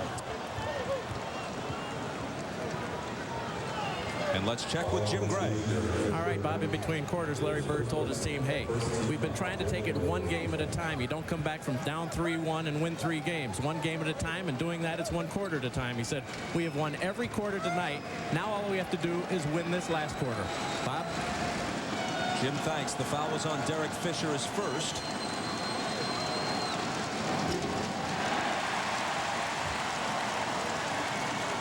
And it's still a 5-point game. Rose walking away to gather himself. Jackson and Miller on the bench for now, but not for long. What you've seen when Sam Perkins comes into the game, you see any time that Shaquille O'Neal's guarding him, they automatically go to a screen roll with him, forcing Shaq to try to help. That's how Perkins gets 3-point shots. This last possession, we saw it again. Shaq didn't help. Rose got all the way inside and got to the free throw line. Bob, now they've got to convert these free throws. Remember, they're the best free throw shooting team in the NBA. That one gives Rose an even 20 points.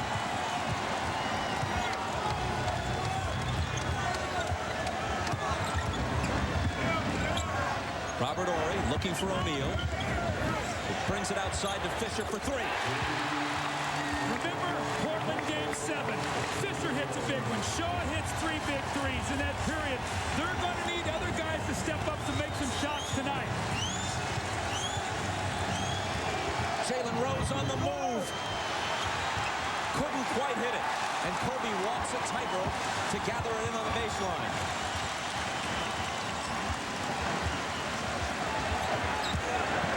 O'Neal spinning and scoring +1. I thought he was going to shoot the ball. He palmed it. He palmed it and then got the foul and shot it. Somebody's going to have to make some jump shots. Derek Fisher pulls up and makes it a 3-point game. Now this is a great play. You talk about the hands of Michael Jordan. Watch as he palms the ball, gets fouled, and then shoots it. Those big hands came into great use right there. Now, if he makes this, they have finally evened this game up. They still can't quite tie it up. Can the Pacers answer here, Bob, and stay in the lead? The field goal gave Shaq 30 points. He scored 30 or more in every game of the series.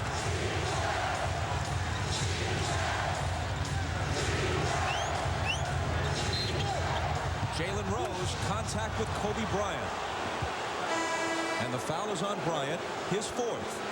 Now you can see right now, Travis Best is going out of the game. Mark Jackson coming right back in. Travis just not himself with that shoulder. He's got to understand right now you're in a do-or-die situation. Bird has got to go to the healthy guy who's playing well. That is Mark Jackson.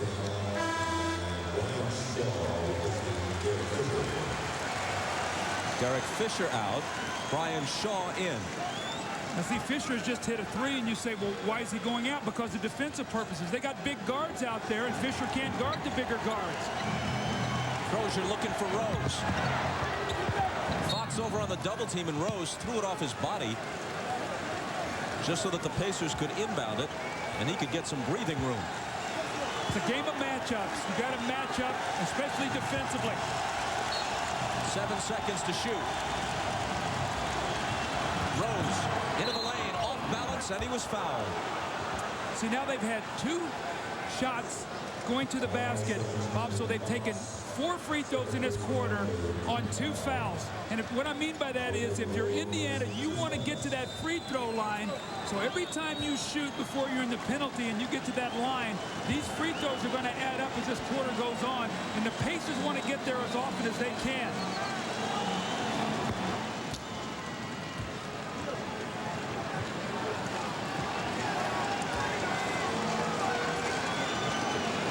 See the free throws on the evening. Once again, 82%.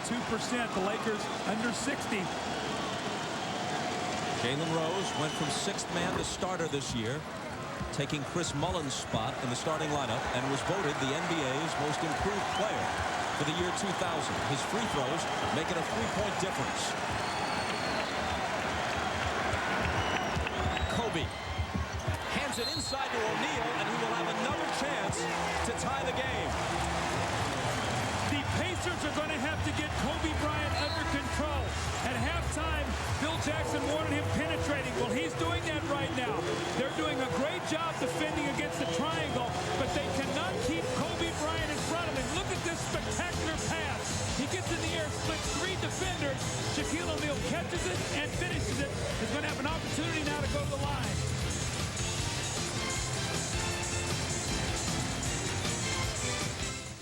On NBC is brought to you by Gatorade Thirst Quencher. When the moment comes, will you have what it takes to finish? Gatorade, is it in you? By Ford Outfitters, no boundaries. And by the irresistible taste that makes you say, did somebody say McDonald's?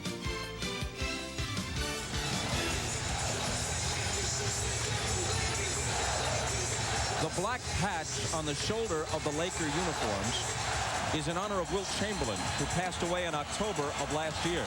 Shaq has taken to calling himself, among his many different nicknames, the Big Continuous, because he's part of this line of Laker centers. Wilt Chamberlain, then Kareem. Kareem, the all-time leading NBA scorer. So graceful, tremendous finesse player with the sky hook. And now Shaquille O'Neal, the near-unanimous MVP. And if the Lakers win the title, he'll certainly be the MVP of the finals as well. Now, this is through the first 8 seasons of their careers. Remember, with Chamberlain, that was with the Warriors and 76ers before he got to the Lakers. Kareem had great years with the Milwaukee Bucks before he got to L.A. And the eras were different, and that makes the comparisons tricky. But he's put his name in the argument, but he can't put the Lakers into a tie. How long will Reggie Miller stay on the bench? Derek McKee's on the floor. He's a good defender, but they're going to need some offense here to finish this game. Speaking of the Pacers, they can't just beat Jalen Rose. Horry guarding Rose. Here's Crozier out of the corner for 3. What about the confidence this guy's playing with? Shaq gets caught on a switch, and what's he do? He runs as far away from as he can, spots up to the 3-point line. Pacers back up by 4. Reggie's getting ready to check back in. Crozier has scored 13. Horry tries to answer and does.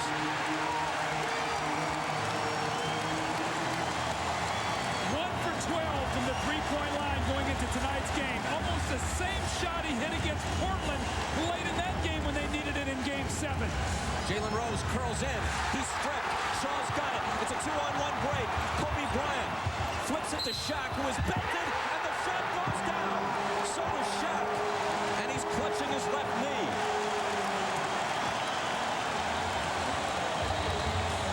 He seems to be saying, just give me a second. The photographers are all along the baseline there. And let's watch how the collision took place. Watch this wonderful catch and finish now by Shaquille O'Neal off the glass. And he looked like he just fell hard to his knee.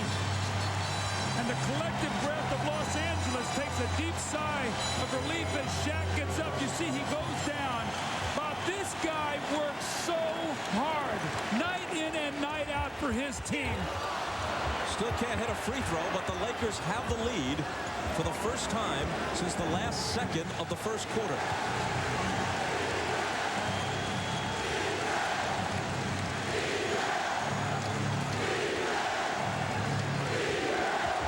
Crozier gives it up to Jalen Rose. Into the lane he goes. In traffic, he tries a nearly impossible shot and misses it. The Lakers score here. Bird's got to really use his timeouts wisely. Rick Fox, Miller guarding him. He pumps up a three. And Larry Bird immediately says, let's talk it over. How often have we seen this from the Lakers? Guys that you don't expect to make shots. We've seen Fisher. We've seen Horry. Now we see Fox. And the Lakers have finally taken the lead. Partly because when you've got Shaq and you've got Kobe, lesser lights get less attention from the defense. Reggie Miller almost begs him to take the shot. He buries the three. The Lakers are on a 15-6 run. But look how far off Reggie's playing him, almost begging him to take the shot, and Fox obliges. You see the smile. Now, this is a guy who played high school basketball in Indiana. He's got to love this.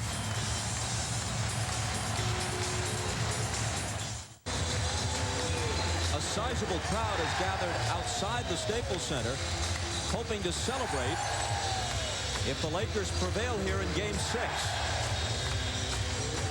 Here's the last possession for the Lakers. Look at Kobe Bryant. Give me the ball. Give me the ball. Come on, man. Are you crazy? Crazy like a fox.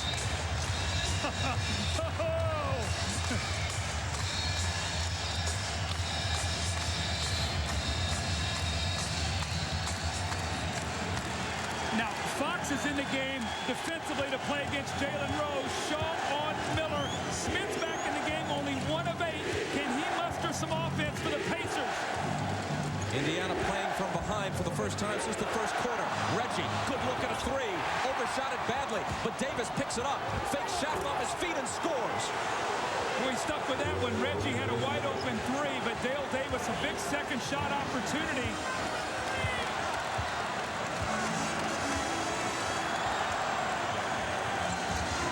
Kobe Bryant gives it up to Fox. Cross court, Horry out of the corner for three. It's amazing. The Lakers have not shot the ball well from the three-point line all season long, but they've shot it well at the most pressure-packed times. It looked like an Indiana turnover, but before that, there's a Laker foul. Well, Reggie tried to come off the screen, and they grabbed him so he could not get to the ball. It's going to be Shaquille O'Neal. Shaquille reaches down, sort of grabs him. Reggie does a good job acting. Now that's 14 fouls on the Lakers. The Pacers will shoot free throws the rest of the way. Here's Dale Davis backing in on Horry. Missed it, and the rebound is grabbed by Shaw, who's bumped for the foul. Now, Bob, the Pacers have to be very aware. Every time they get into the lane right now, Shaquille is going to come over. Rick Smith will be spotted up. They've got to kick that ball out to him, and he's got to make a couple shots, so Shaq's not even guarding him right now. Dale Davis, despite that miss, has played a whale of a game. 15 points, 12 rebounds. How about this now? You've had 4 3-pointers. You've had Fox with 1, Horry with 2, and Fisher. That's 12 points in a critical game to give you a 5-point lead. Kobe Bryant off balance, and Shaquille O'Neal is there.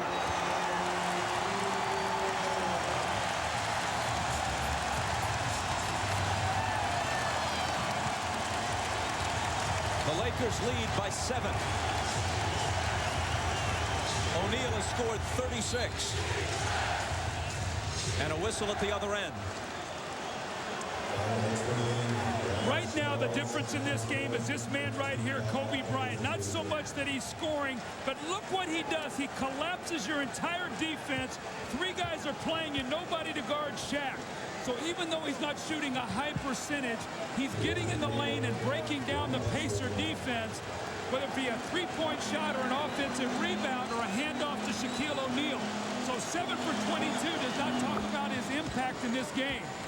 Brian Shaw committed the foul, and before Reggie Miller went to the line, Mark Jackson called his teammates over and huddled them up, trying to stabilize things here. There's all kinds of time. There's a sense that the game is slipping away, but with that pair of free throws by Reggie, they're within 5, and almost 7 minutes remains. Well, Bob, they're the best 3-point shooting team in the league. They're 2 3 pointers away from being in the lead right now. Lakers have outscored them, though, 20-10 in this fourth quarter. Brian Shaw, wild shot, looks like a pass, and I'm pretty sure he knew that. Rick Smith has got to stop going for those shot blocks. He's not a shot blocker. He's got to stay with Shaquille O'Neal. I think that was an intentional ricochet pass because Shaq was alone on the other side of the hoop. I think it very well could have been, but that's twice now that Smith has gone to block shots. He did the same thing in the overtime period in Game 4. The Lakers got 2 offensive rebounds that really changed the game. But watch Rick Smith here. He is not a shot blocker. You don't come over and try to block that shot. The MVP is right there. You got to keep your body on him, make him come over the top and foul you. Rick Fox committed the foul. And Rose makes it 101-95. See, Larry Bird's got a big decision here. Sam Perkins is going to space the floor a little bit better than Rick Smith. But he's going to Rick Smith maybe to give him some offense. The problem is Rick Smith is not a good defender. He can't move his feet. He has got to do a better job right now if he's going to be on the floor because they're not even looking for him to shoot the ball. These games have been like 80s flashbacks. Both teams in or approaching triple digits. None of this 85-80 stuff. Here's Horry again. Finally missed from that spot. But it pops into Bryant's hands. He goes up in traffic. And finally there's a whistle. Kobe is electric right now. He's everywhere. He's trying so hard. He can't get the shots to go. That was 3 efforts by him. Once he gets the offensive rebound, he weaves himself through Delaney, hangs, forces it, doesn't get it, tries to get the tip, and a loose ball foul, and he'll go to the line to shoot 2. Defensive rebounding, one of the Achilles heels of Indiana all season long. It cost them Game 4, but it cost them a chance for Game 7. Even though Kobe Bryant has shot a very chilly 7 of 24 from the floor, it's obvious he can still have an effect on the outcome of the game. Smits with his 5th foul sits. Crozier comes in. See, he's doing a lot what Michael used to do in Chicago. Play that triangle for 3 quarters, and then that 4th quarter say, you know what, I'm going to break it here, and I'm going to make some things happen. That's what he's done. It's working, and the Lakers are leading. Exactly 6 minutes remaining. Indiana now down by 7. Jalen Rose is fouled. The Lakers have actually done them a favor because after scoring at their end, the Lakers the last several sequences have quickly stopped the clock by fouling and giving Indiana a chance to score without running much time off the clock. Well, I'm sure what Larry Bird has told his team, don't pull up and shoot long jump shots. Keep attacking the basket. Get inside. But they've got to get some stops down on the other end. Right now, the Lakers are scoring every time down. Tonight on NBC, after your late local news, The Tonight Show with Jay Leno. And tonight, Steve Young is on the program, along with a performance by the cast of Fosse.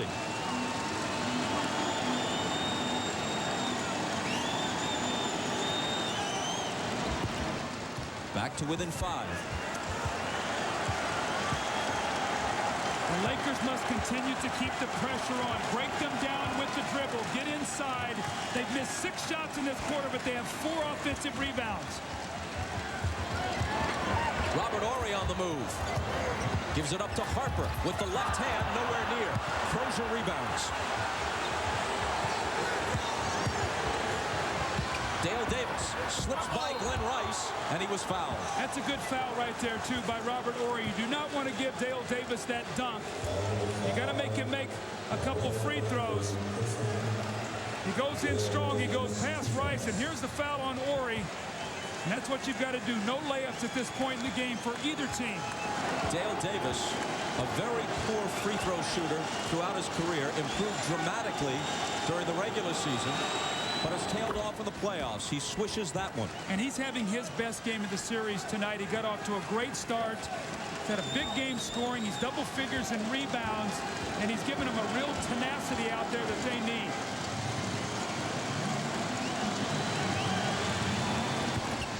Got them both. His 17th point, his team's 100th. It's now time for the Lakers. Get that ball back to Kobe Bryant. Let him create something. Get the ball inside to Shaq.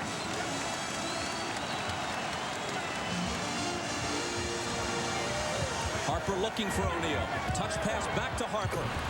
He takes it to the hole but can't finish. Crozier comes up with it. Here are the Pacers down by only 3. Jalen Rose to tie it. There it is. When you can shoot the 3, you're never out of a game. And Dale Davis just made a great play on Harper. Harper drove to the basket. He looked like he was going to dunk it. Davis came over, and he got a piece of it, and it blocked the shot. And when he did, it led to a fast break. Watch a little give and go. Harper goes. He thinks he's got a dunk, and Dale Davis says, He gets a piece of it. They go the other way. And anytime Indiana gets you in that broken court, you got to identify shooters. Jalen Rose hits the 3, and the people of Conseco love it. They love it at Conseco. We got a tie game. Their Pacers are on a 7-0 run. His game, my dunks, you will leave the stadium going, wow. And he likes going for the pretty shot. He doesn't just put it up. He'll probably do a little spin in the air. But mine, I'll jump from the top of the key. Mad dunk. I waved to him when I saw over his head. His arm is hanging in the rim. As I teach young Fuzzy to dunk, I tell him to put on some of my sneaks. That'll help him jump a little bit higher. Dateline Tuesday, witnesses to... Kobe Bryant has such great confidence. He's going to square up, little penetration, and he's going to hit the jumper to put him up 6, and he's going to go off. I got it under control, and Phil Jackson, his coach, is waiting for him. And you know what he said to him at Ready's Lips? He said, run the offense. Kobe said, okay, I'll do it, coach. He knows the confidence that Kobe has. He doesn't want to take that away from him, but right now, use the clock and power that ball inside. Be alert for Hack-a-Shaq when the Lakers get the ball.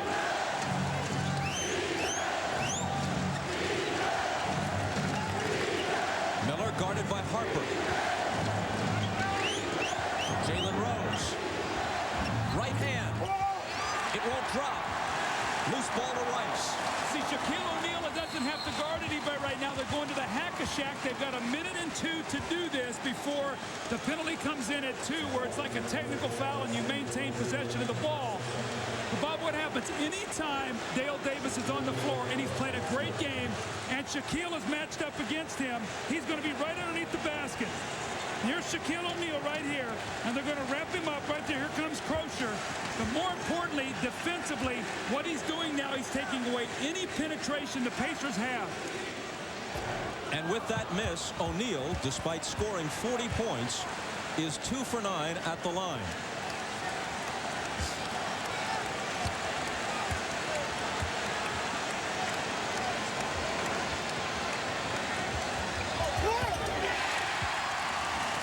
If he continues to make 1 of 2, that'll be good enough for the Lakers. And a 7-point lead is big because that makes it 3 possessions when you're playing against a great 3-point shooting team.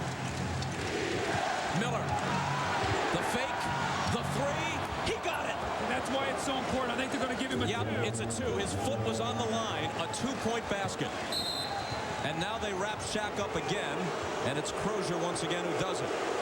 Bob, just so we go through the rule again, Reggie Miller is going to get a nice little up fake coming off that screen. And he's going to fake Harper, who chases him off the 3. Reggie tries to get behind the line, can't quite do it. But Bob, just so we go through the rule on Hack-a-Shaq, boy, very close to being out of bounds there. Reggie steps in, just his toe is on the line. But at the 2-minute mark, under the 2-minute mark, if they do this with Shaq, it's 1 free throw for any Laker who's on the floor, so they can have their best free throw shooter take it, and they get the ball out of bounds. So they've got 41 more seconds. That's why it's important the Lakers make the Pacers use some clock rather than come down and score quickly. He obliges them by missing 2. Now can the Pacers score? Looking for Reggie, weaving his way through a maze of screens. His 3, no good. Crozier, however, appeared to have been shoved away from the ball. And it's Robert Horry who commits his 4th.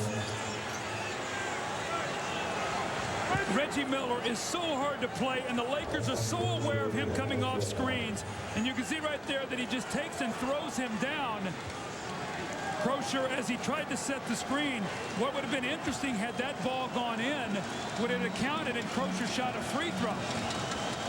I believe the call was an instant before the shot.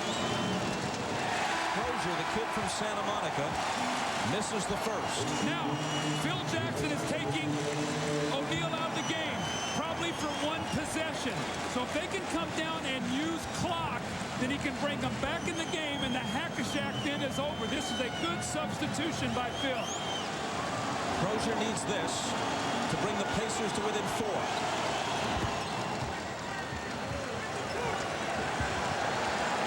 And you know who's going to have the ball. They're going to get it to Kobe and try to get him to attack off the dribble and get to that free throw line. This is the time he loves, when Shaq is out of the game, that he can do his thing. He fires a 3. And Jackson grabs the rebound. Here comes Jalen Rose all the way to the hoop. Blocked by Bryant, but recovered by Davis. Austin Crozier now. Hands to Davis, and Davis is fouled. Not a particularly good free throw shooter. With 2 crucial shots coming, his team down by 4, 1:56 left, and now hack-a-shack is not part of the equation. The problem you have is this. If you put Shaquille O'Neal in for this rebound, and Dale Davis is not a good free throw shooter, and he missed the second one and Shaq rebounds it, they're going to foul him. So you have to be very careful. If Shaq rebounds his ball, you know they're going to take the foul on him. Yeah, they can foul him now, but only when he touches the ball. If they foul him intentionally and he doesn't have the ball, that's when the technical comes into play. But if he rebounds the ball, he'll have to shoot 2 free throws. That's why this is a big play right here by him putting Shaq in the game. So why put him in the inside position? Why not let someone else take the inside position? I guess he feels like they want to make sure they rebound the basketball here, but this could be a big play if Dale Davis misses this and Shaq rebounds it. It could be almost a hack-a-shack in its own way here. He does miss it. It goes out of bounds with the Lakers touching it last. So that works even better for the Pacers. And they're within 3, which means a 3-pointer ties it right now. So be aware of this Indiana Pacer team. You know they love to shoot 3s. Miller tried to do it to win Game 4. Here's Jalen Rose. No need to hurry. Davis. Back to Rose. Shaq picks him up. Rose. On the dribble by Shaq. His pass knocked away by Rice. And let's see what the call will be. Rice thought he might have been fouled, but it's going to be Indiana ball, and they call timeout with 9 on the shot clock and 1:39 on the game clock. Will Larry Bird bring in Sam Perkins to space the floor so they can get to the floor? Let's see what happens after this timeout.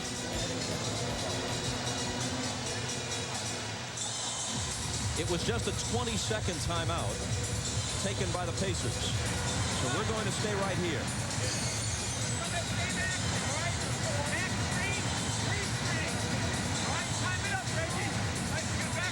Rick Carlisle is the former Bird teammate with the Celtics and trusted assistant.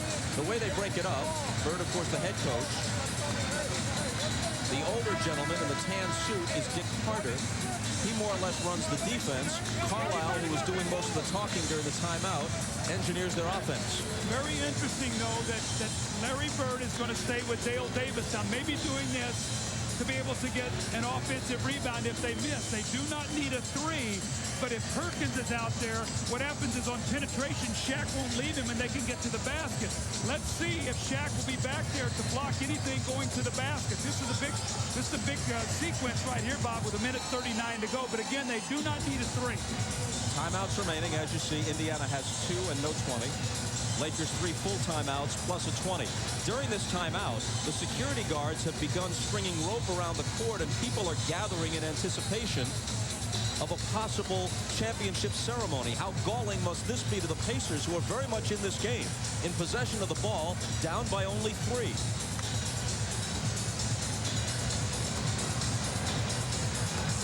You know that somehow Reggie Miller is going to be involved in this play. Will Mark Jackson flash and get the ball, and look for Miller coming off a quick screen, especially on Shaq's side of the floor. That's what he was trying to do, but Jackson on the dribble gives it to Crozier. 2 seconds to shoot. Crozier is fouled on the drive. That's a smart play, though. You don't need a 3. Drive that ball in there, throw your body in there, and get to the free throw line. Kobe limping a little bit. Robert Horry fouled out with that personal. We've seen Austin Crosier do this the entire series. He drives inside and gets fouled.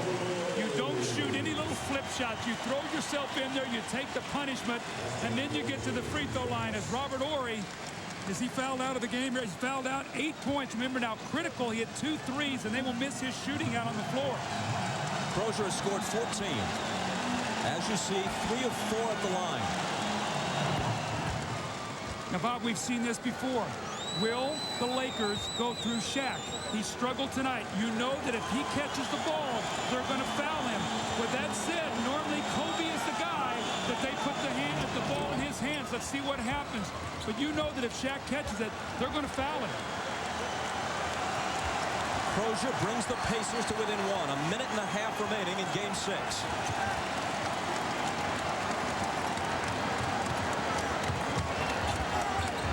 Glenn Rice, Shaq screening. Rice into the paint, blocked by Dale Davis. And a whistle from Joey Crawford. It's going to be a loose ball foul here. Glenn Rice is going to shoot a couple free throws. It's either going to be on Dale Davis or Crosier. Larry Bird is sort of looking at the call incredulously, but interestingly enough, Glenn Rice, a guy that they have not gone too much, they go to, he goes in. The initial play right there is the block shot, and then on the loose ball possession, they rule the foul, so Rice will shoot 2. Rice, normally an excellent free throw shooter, has missed 3 of 4 tonight. Well, I sure didn't see that.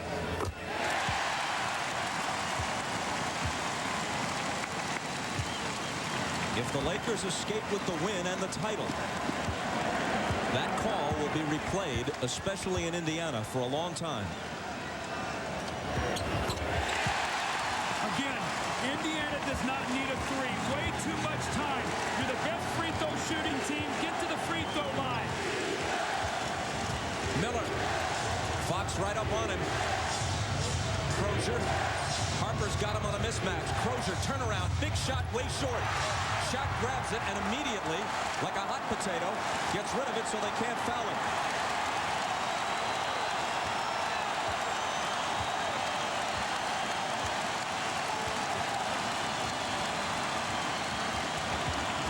Kobe Bryant turning, shooting, short.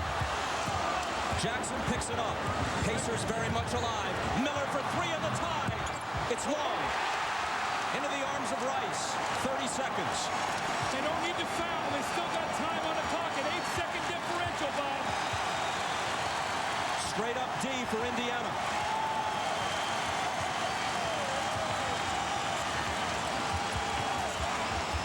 Kobe off balance. And the whistle blows. He had the ball knocked away, but the foul is on Indiana.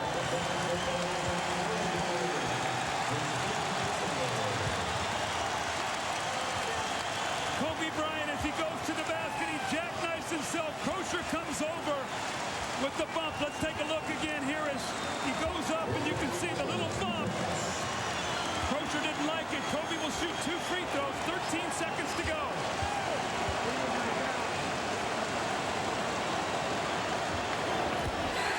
Points.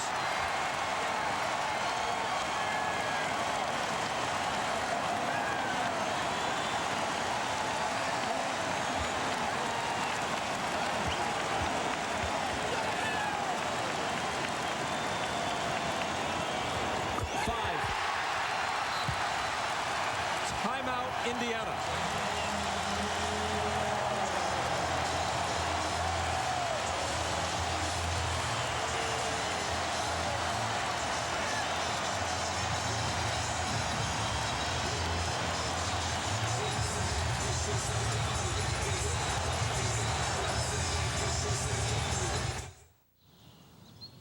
Mr. Jordan. People might be wondering, why would Reggie Miller take this quick three-pointer? Well, there's an 8-second differential. They're down 3. So if he makes it, it's a tie game. You get a chance to stop them. Maybe you have a chance to win. He misses it. His thinking is, even if we stop him, we got the ball back with a chance to tie and down only 3. So even though that shot was deep, in his mind, he was thinking, if I can get a 2 for 1, maybe I can make the shot, we get a stop and have a chance to win the game.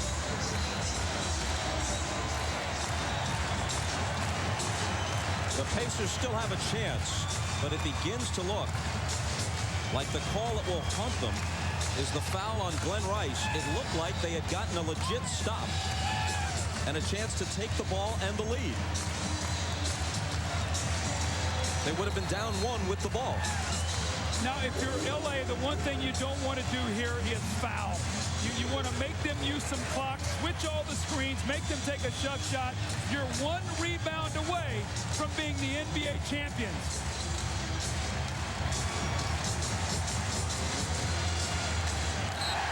Rose will throw it in. Mark Jackson. He drives, throws it up.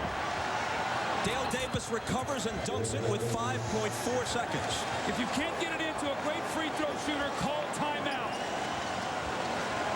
The Lakers have 3 of them. Indiana just 1, and they do call time.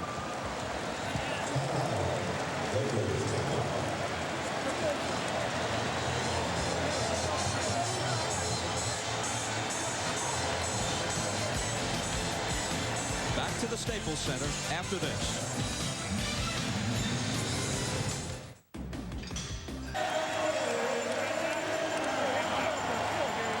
Unless they can get the steal and an immediate layup or dunk or kick it back out for a 3, the Pacers have no choice but to foul the first guy who catches it.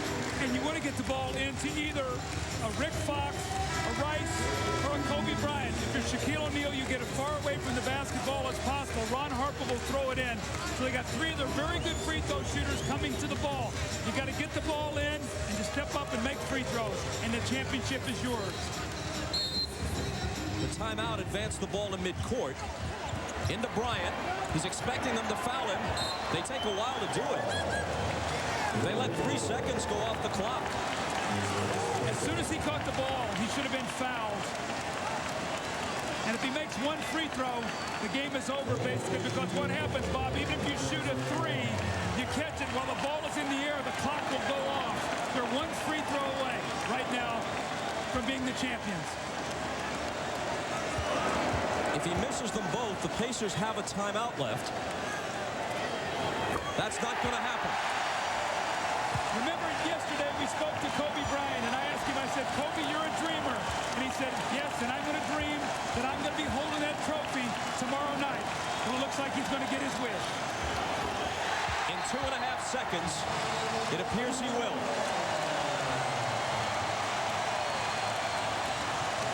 The Pacers, struggling to the last, use their last timeout. But no one has ever designed a 5-point play that happens in 2.5 seconds. You know, Bob, what was amazing is everybody talks about that it was only a formality that whoever came out of the West was going to be the champion. Well, I will tell you this, the Indiana Pacers have played tremendous basketball. You throw away that game 1 where they really struggled. From that point on, they have given Lakers fits. And if the Lakers do go on and win this game, the respect that this team has got will go way, way up. They have been tremendous. They could have won game 2 here. They came within a single shot of winning game 4 and perhaps winning all 3 games in Indiana. Although if they had won game 4, you don't know how game 5 would have gone. But nonetheless, they had that opportunity, and they led after 3 quarters here. And what's happened is, you talked about when you win championships, you have to have some other guys step up. And yes, it's been Kobe, and yes, it's been Shaq. No question about that. But how about those Ori threes, that Fox 3, that Fisher 3, Harper's assists, the steals? All those things play in so that your stars can help you win your championship. Larry Bird is one of the singular figures in the history of the NBA. MVP awards, 3 titles, but for the rest of his life, I don't think he'll ever want to see a room decorated in purple and gold. I don't think he'll ever want to see anyone wearing purple and gold, because it has always been the Lakers in one way or another who have been an obstacle. And only once, in fact, did they beat them.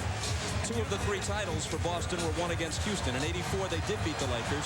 They lost tough, hard-fought series in 6 games each time, in '85 and '87. And now in Game 6 in Los Angeles, barring the miracle of miracles, Bird's head coaching career and the Pacers season ends.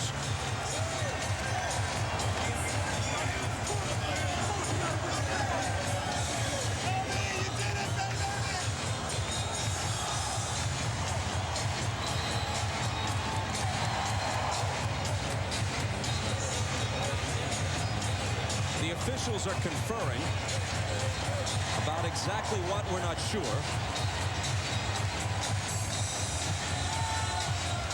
People rimming the court, fans and media both. Jackson looking to throw it in against Shaq. Reggie turns and pumps it up off the rim, and the Lakers are the 2000 NBA champions.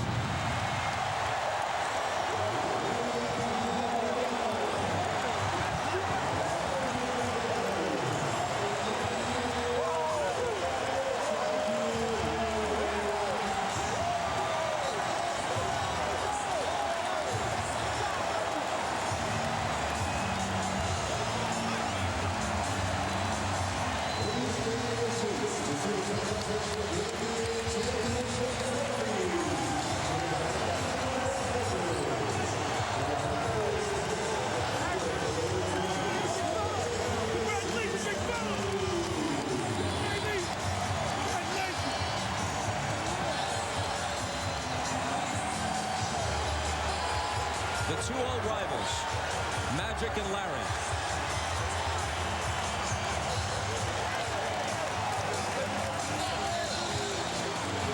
Reggie Miller, who played his heart out, took in 13 NBA seasons to get to the finals. And his last game this year in his hometown of Los Angeles ends in defeat. Shaquille O'Neal, within one vote of being a unanimous regular season MVP, will be obviously the MVP of the finals. He scored 41 points tonight. He averaged 38 points a game in the series. Bob, I said to Shaq the other day, I said, Shaq, you could be the MVP of the finals, the MVP of the regular season, the MVP of the All-Star game, the leading scorer, all these things. What does that make you? And he said, that makes me the big legendary. And he's had a legendary season. He has been absolutely amazing. You see the tears of the big man. You see him and you don't understand how sensitive this guy is. What a thrill for Shaquille O'Neal and his teammates. Now, I don't mean to sound corny, but when you see this guy around children, around older people, around people that some would walk past without a glance, and he turns back and smiles at them and has a word for them. He is a big man with a big heart, and it's impossible.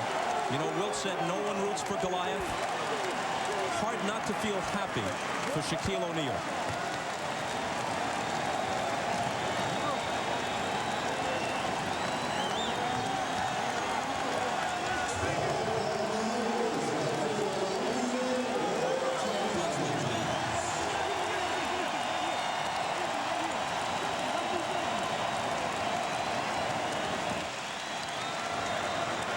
The legendary line of Laker centers. You go back to the Minneapolis Lakers, the first great center in NBA history, George Mikan. Wilt was here, Kareem was here, and now Shaq. This is the 7th Los Angeles Laker title. The Minneapolis Lakers won 5 of them. Ahmad is with Kobe. For your 21 years, you said you've always dreamed of winning a championship. Is it what you dreamed of? Oh, it's everything and more. I mean, you have the Laker colors falling from the ceiling, the fans going crazy. I got the hat on and everything covering my throat. That feels great. Now, if you had to think of one thing that really got you guys over the hump, that really pushed you to this point, what would have been this season? It's just determination. And PJ did an excellent job, him and his coaching staff. And, you know, Shaq was marvelous all season long, and our bench was great. And we just pulled it all together. In a game like tonight, where you had to go away from the triangle wiggle in the second half to break down the defense, that's what you had to do. Yeah, we just had to break them down. That's all. I was just creating, similar to the Game 4 situation. I was just penetrating, creating, getting into the gaps. Robert Ory made some big shots. Fox hit a big 3, and we won the game. No feeling quite like this, is it? Woo, I love it. I can't wait to do it again. All right, congratulations, Kobe. Let's go back to Bob. Ahmad, thank you. Magic Johnson celebrating with Kobe Bryant. And Jim Gray is with an avid Laker fan, Jack Nicholson. With Jack Nicholson. Jack, you've been here for the glory years. How does this compare? Well, my nerves aren't quite what they used to be, but this was very sweet. I'm very happy for them. You've seen an awful lot of special series as a fan. Does this one rank right up there?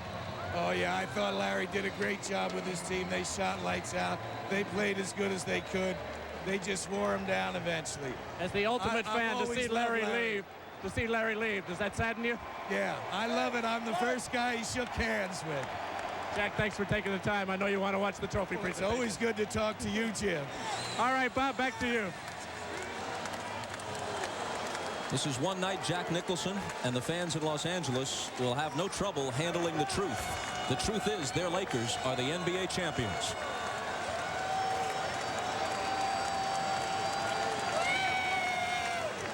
Purple and gold confetti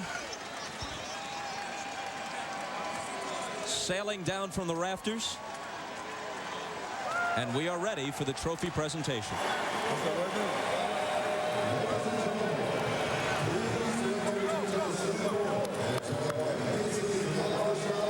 The presentation of the NBA championship and MVP trophies.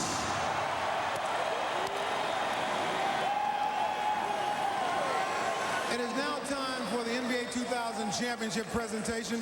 Joining me on the podium, Lakers owner Dr. Jerry Buss, head coach Phil Jackson, co-captains Ron Harper, Shaquille O'Neal, and the rest of the Lakers, Commissioner of the NBA David Stern, and to make the Larry O'Brien.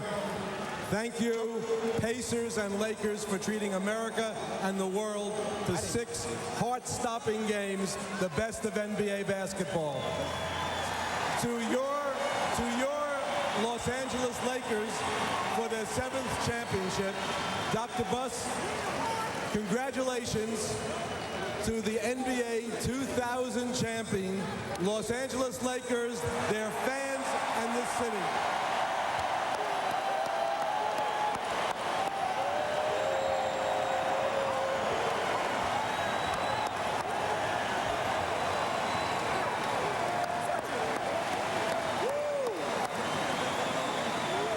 Dr. Buss, it has been a long time coming, but what a way to christen the Staples Center with another championship banner. Well, I'm really very proud of the fans. Everybody told us that the best fans are in other cities. That's crazy. The best fans are in LA. You have been around a lot of championships. Can you compare this to any of the other ones? Only in that this is first of many, just like it was before. Coach Jackson, we've done this many times. Yes, Ahmad. It's always sweet. 2 as a player, 6 as a coach. How sweet is this one? This is for LA, the Staples Center. What a way to start a millennium. I know that you had said many times that you were just trying to set a foundation here with this team, but what a way to set a foundation with a championship season. More than we could ever expect. This is a wonderful blessing for us. Thanks. All right, congratulations to you.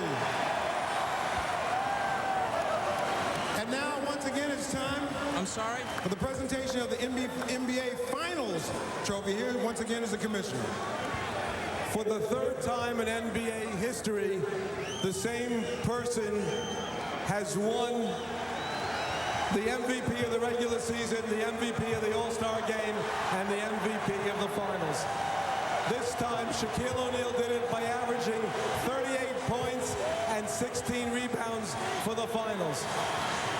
To the unanimous MVP of the 2000 finals, Shaquille O'Neal.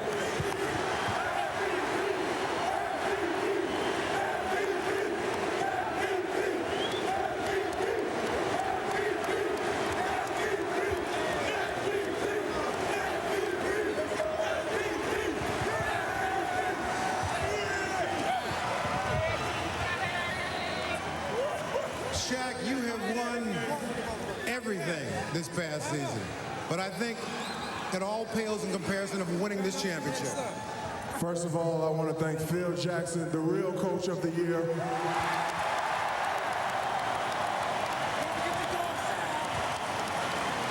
And I want to thank you fans in the Staples Center. Forget what everybody say. This is the best arena right here. The Staples Center is the loudest arena right here.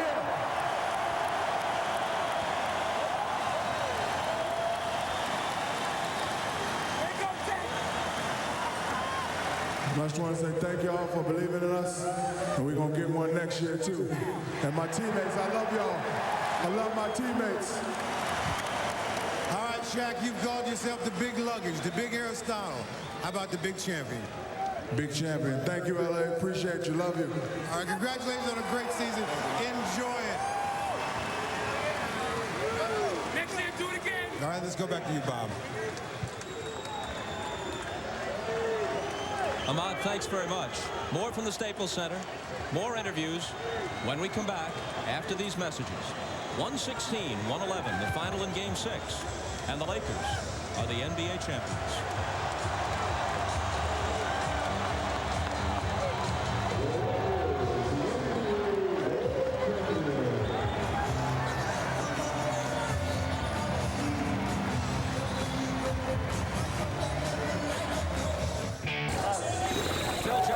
His 7th championship as a head coach, his 8th NBA championship ring if you count one he won as a player with the New York Knicks. And Ron Harper has his 4th. Phil Jackson called Ron Harper during the offseason, said, "What are you doing?" Harper said, "I'm thinking about retiring." Phil said, "Get off the couch. I need you in LA." Harp is with Ahmad. I'm here with Ron Harper, Rick Fox. You've been through it before. He don't know how it tastes. He don't know how it tastes yet. But we gonna enjoy this in LA. We like to praise the man above and all our fans and our family and our friends. Thanks to LA, baby. We partying at the Century Club tomorrow night. It's been a long time for you. I know it's been a long time. Oh, Hammy's only 20. A wonderful feeling. Yeah, amazing feeling. You know, it's 10 years in this league, and you dream about this stuff, and it's here. 6 years in Boston, and I came out here to LA. All the sacrifices are worth it, and I got one thing to say: the grass is greener on the other side. And all I can remember is the big 3 you hit. That's what I go home with. With courage and confidence, and left his hand up there so everybody could know he finally made a shot. And John, wherever you go, you win a championship. Hey, I'm the good luck charm.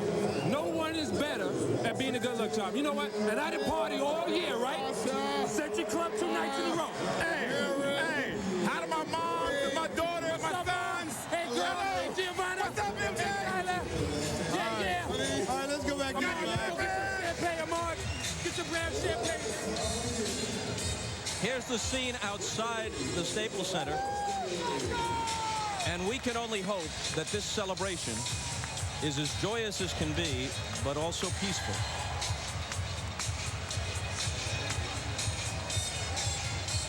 Jim Gray is with Robert Ory. Thanks, Bob, with Robert Ory. Robert, you came in the 4th quarter. You made those big baskets, a couple of 3-pointers, 8 points. What ignited you in the 4th quarter?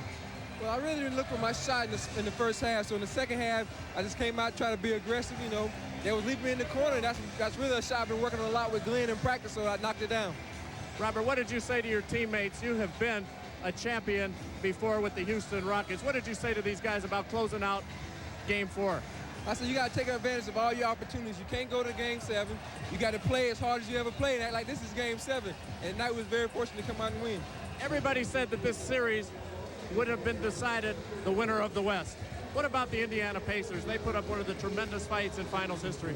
Pacers got a great team. You know, it's 2 different styles of ball. You know, the West is finesse. Indiana's like power. And, you know, you really can't go by how the guys in the West play because a lot of times, you know, we play really well and sometimes we don't. But tonight, the West showed that they're still the best. They're going to be the best for a while. Robert, congratulations on your 3rd championship. All right, thanks. All right, back to you, Bob. Jim, thanks.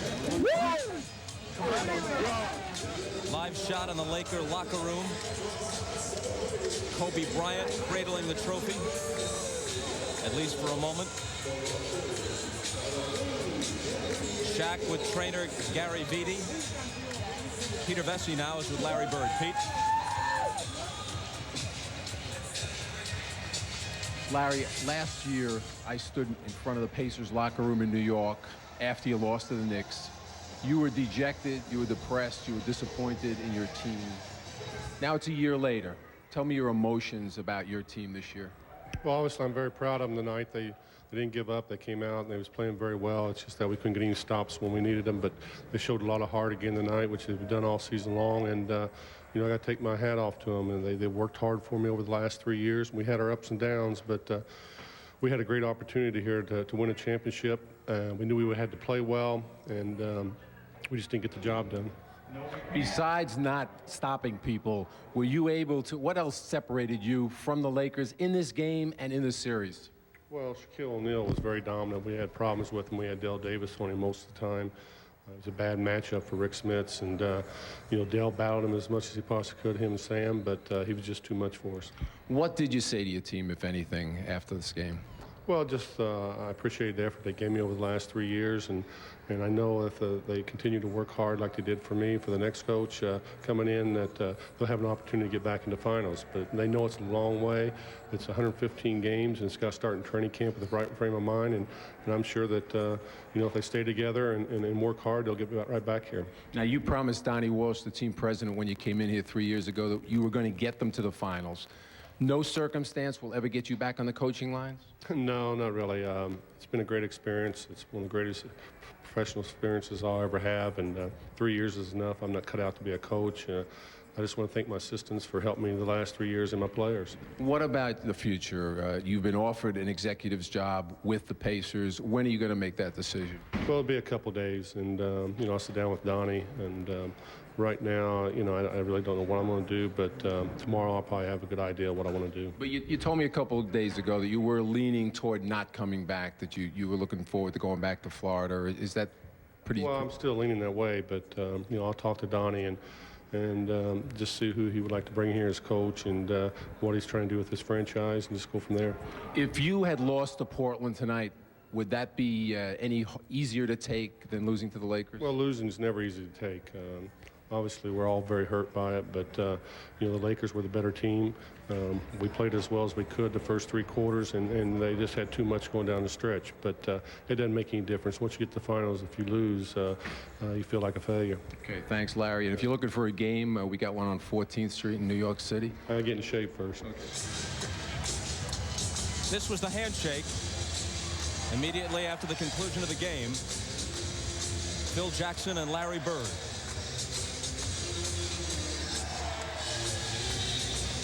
Derek Fisher and other Lakers coming over to express their regard for Bird, not only about this series, but about his entire career, because they know that this is the last time he'll be this close to the action.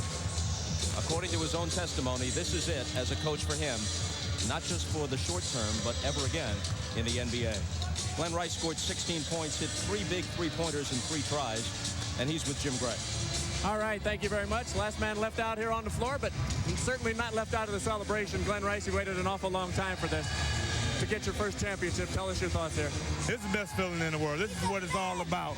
You know, you work hard, and, you know, this is a dream for everyone, and it's a dream come true for me. It has been a very, very difficult year for you, even though the dream has now come true. All of the emotions, the ups and downs, the playing time, the free agency, the maybe being traded. How do you put all of these emotions together now at this point? Well, I was telling everybody, you know, you got to go through your ups and downs. You got to be able to handle it.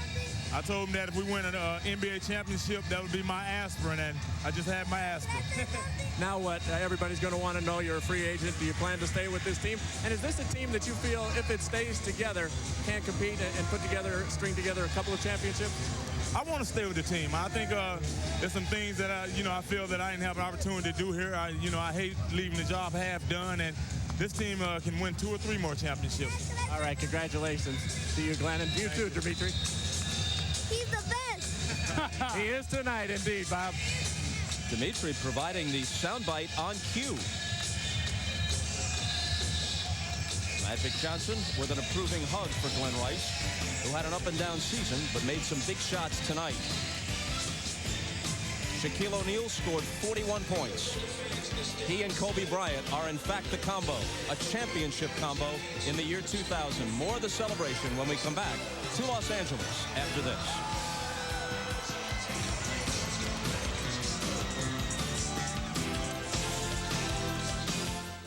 Lakers' first title since 1988. It's Los Angeles' first major pro sports title since that very year. The Dodgers won the World Series that year, and the Lakers were also NBA champs.